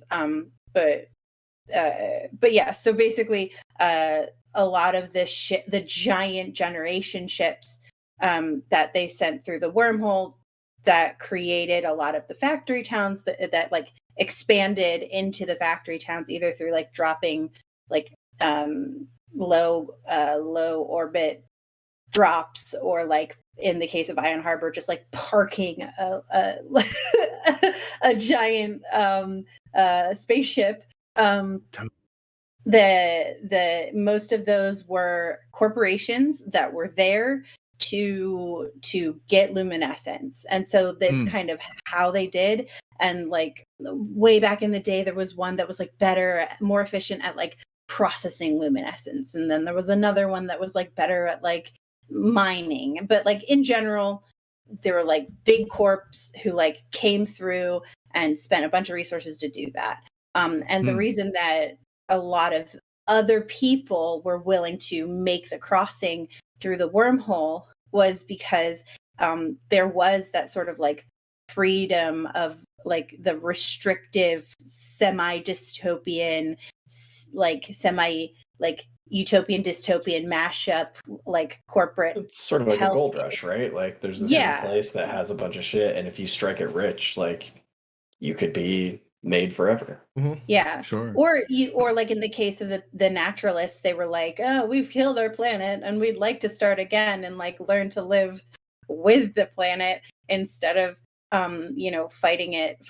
squabbling over resources and all this stuff. And so like there were organizations of people who came through who were just like the Peace Corps. I don't know. I can't think of like an allegory. Greenpeace. And just like, but more effective at organizing and yes, getting shit and done. they're just like, some rich environmentalist was like, get on my ship, and everyone was like, okay. And so that's generally what happened. It wasn't really nation states exactly. There's a thing that doesn't exist on Manifest, but did exist on the homeworld, which is called a polyglot, which basically was like a universal translator that just kind of everybody wore. And so there wasn't really like the same sort of like everything was a little bit homogenized. And so coming to Manifest allowed people to have a bigger self-identity. Yeah, and it's worth noting that almost everything Addie just said is stuff that almost no one on Manifest knows in its entirety. There is literally one person who knows all of that, and he doesn't know that he knows all of that.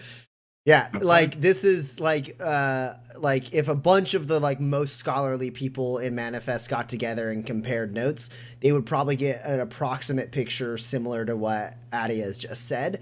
But a lot of that specific knowledge is unknown and frankly like unsought by the people on Manifest, because 400 years ago when the wormhole closed, everything changed, and they were no longer like they moved into survival mode. Factory towns, like their purposes were changed. Those giant pieces of like machinery that were like designed specifically to collect and process luminescence were completely like reorganized and changed to like make clean water and process food.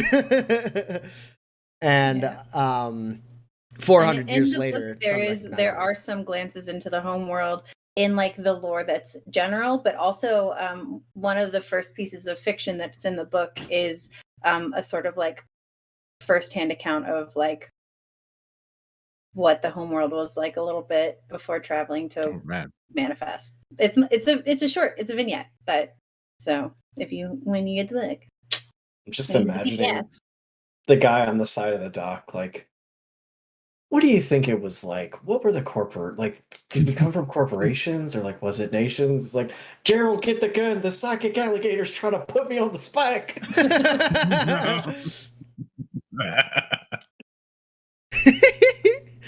All right, and then that led to a lot of people talking and asking questions about factory towns in general. We had Manny say that he's mad that we moved away because he would want to play Scythe, the board game Scythe, because it would be a perfect Factory Wars era Manifest. It's not wrong. You could do a reskin pretty easily for Scythe. Yeah. And then Wise Idiot said, I just had a thought about Factory Town architecture, since the original purpose was to get production up and running ASAP. Are the oldest buildings in factory towns a bunch of prefabricated buildings like shipping container houses from Mass Effect or Outer Worlds? Yeah, some of them. A lot of it was actually they would send basically. This is not, I don't know how official this is. I guess I'm making it up, so it is official. But basically they would hook up these giant supply ships and like generation ships that they had been planning on use for other purposes. The planet was dead. And they retrofitted them and would attach a pilot, like a little tugboat pilot ship, to go through the wormhole. And then the pieces of that would break off and like descend through the atmosphere and land. And so they are prefabricated, but they're not like the little Mass Effect like white tubes that people lived in. They're like whole buildings. It's more akin to, if you've ever seen the show Defiance. Yeah. Which nobody has, which is why it was canceled. It's more like it's more like that. Sort of like everybody has like similar furniture that you would basically get on the ship, and you would have your little pod, and then your little pod would like reorient itself as the building was landing, and that was your apartment. Yeah. So nobody had to pack or unpack. Because the idea behind the factory towns is they were towns at the beginning too. They weren't just factories. They were towns built around factories for the purposes of that. But they were massive, like basically metropolises that have like, you know, quadrupled in size now. But were already huge to begin with.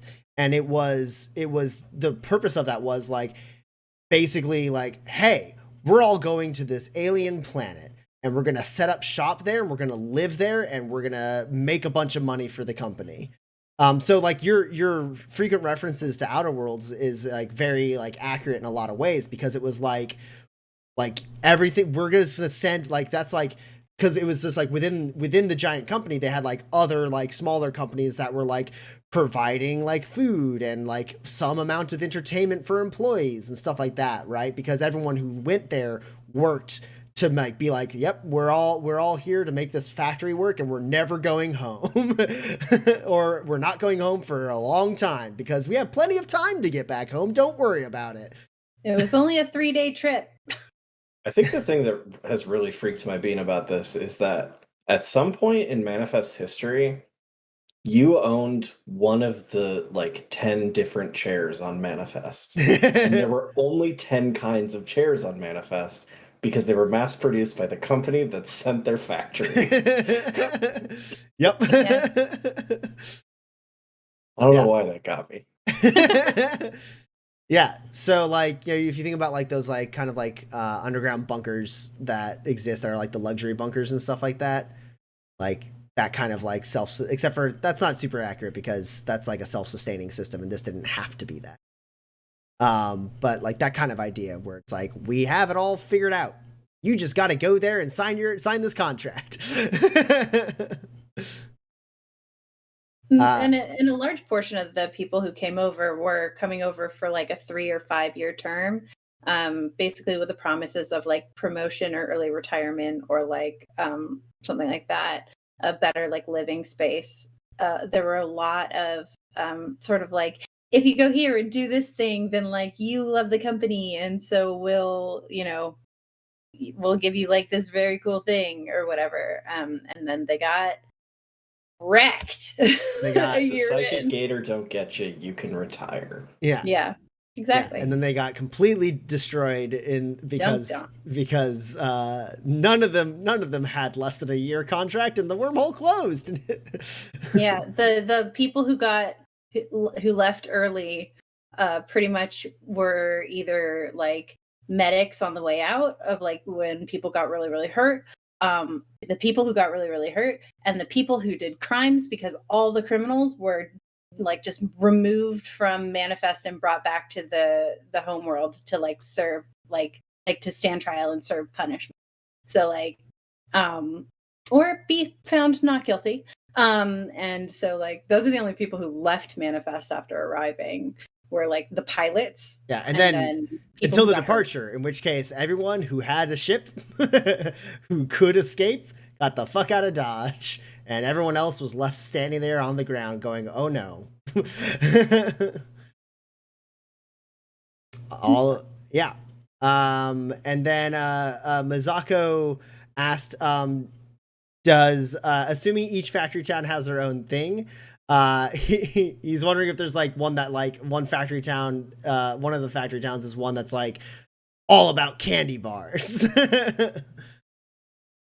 No. Yeah, which this is 1,000,000% not canon. Yes, but it crashed in the North Pole. Yeah, I mean, there's so like each factory town does have its own thing, and like I said before, they all got like repurposed from what their initial like purpose was 400 years ago when they landed here, and each factory town contains within itself like probably multiple big ass factories that serve major purposes. But they do all kind of have their own thing. Like Fort Dearborn does a lot of the heavy industry and weapons and stuff like that. That's like what they manufacture. Their scope is way larger than candy bars, right? Yeah. Sort of the big but like point. so but there is candy on Manifest and probably some companies that like make like bigger like things, but that's gonna be like maybe Glenspire and maybe Liberty. It's Liberty. Yeah, The largest confectionery company is on the northern outskirts of Liberty City. Yeah, because Liberty City does a lot of like but I'm pretty sure there's like a Hershey Park in Freedom though. So oh yeah, because they can just ship it over the lake. Yeah, because Liberty City's a lot of like necessities and comforts, like small things, right? Like because Glenspire is like agriculture, like and produce and food and meat and that's like most of what it puts out. And Liberty City, it's like the biggest source of clean water and also like just like shit that you like that you need. There's like the home goods section and like shit like that, right? The 11th chair. They fabricate the chair, the original Manifestian chair. And so yeah, it makes sense that they would have the confectionery. Sure. Oh hey, apparently Argalam's brother took his family to Hershey Park this past weekend. Hey.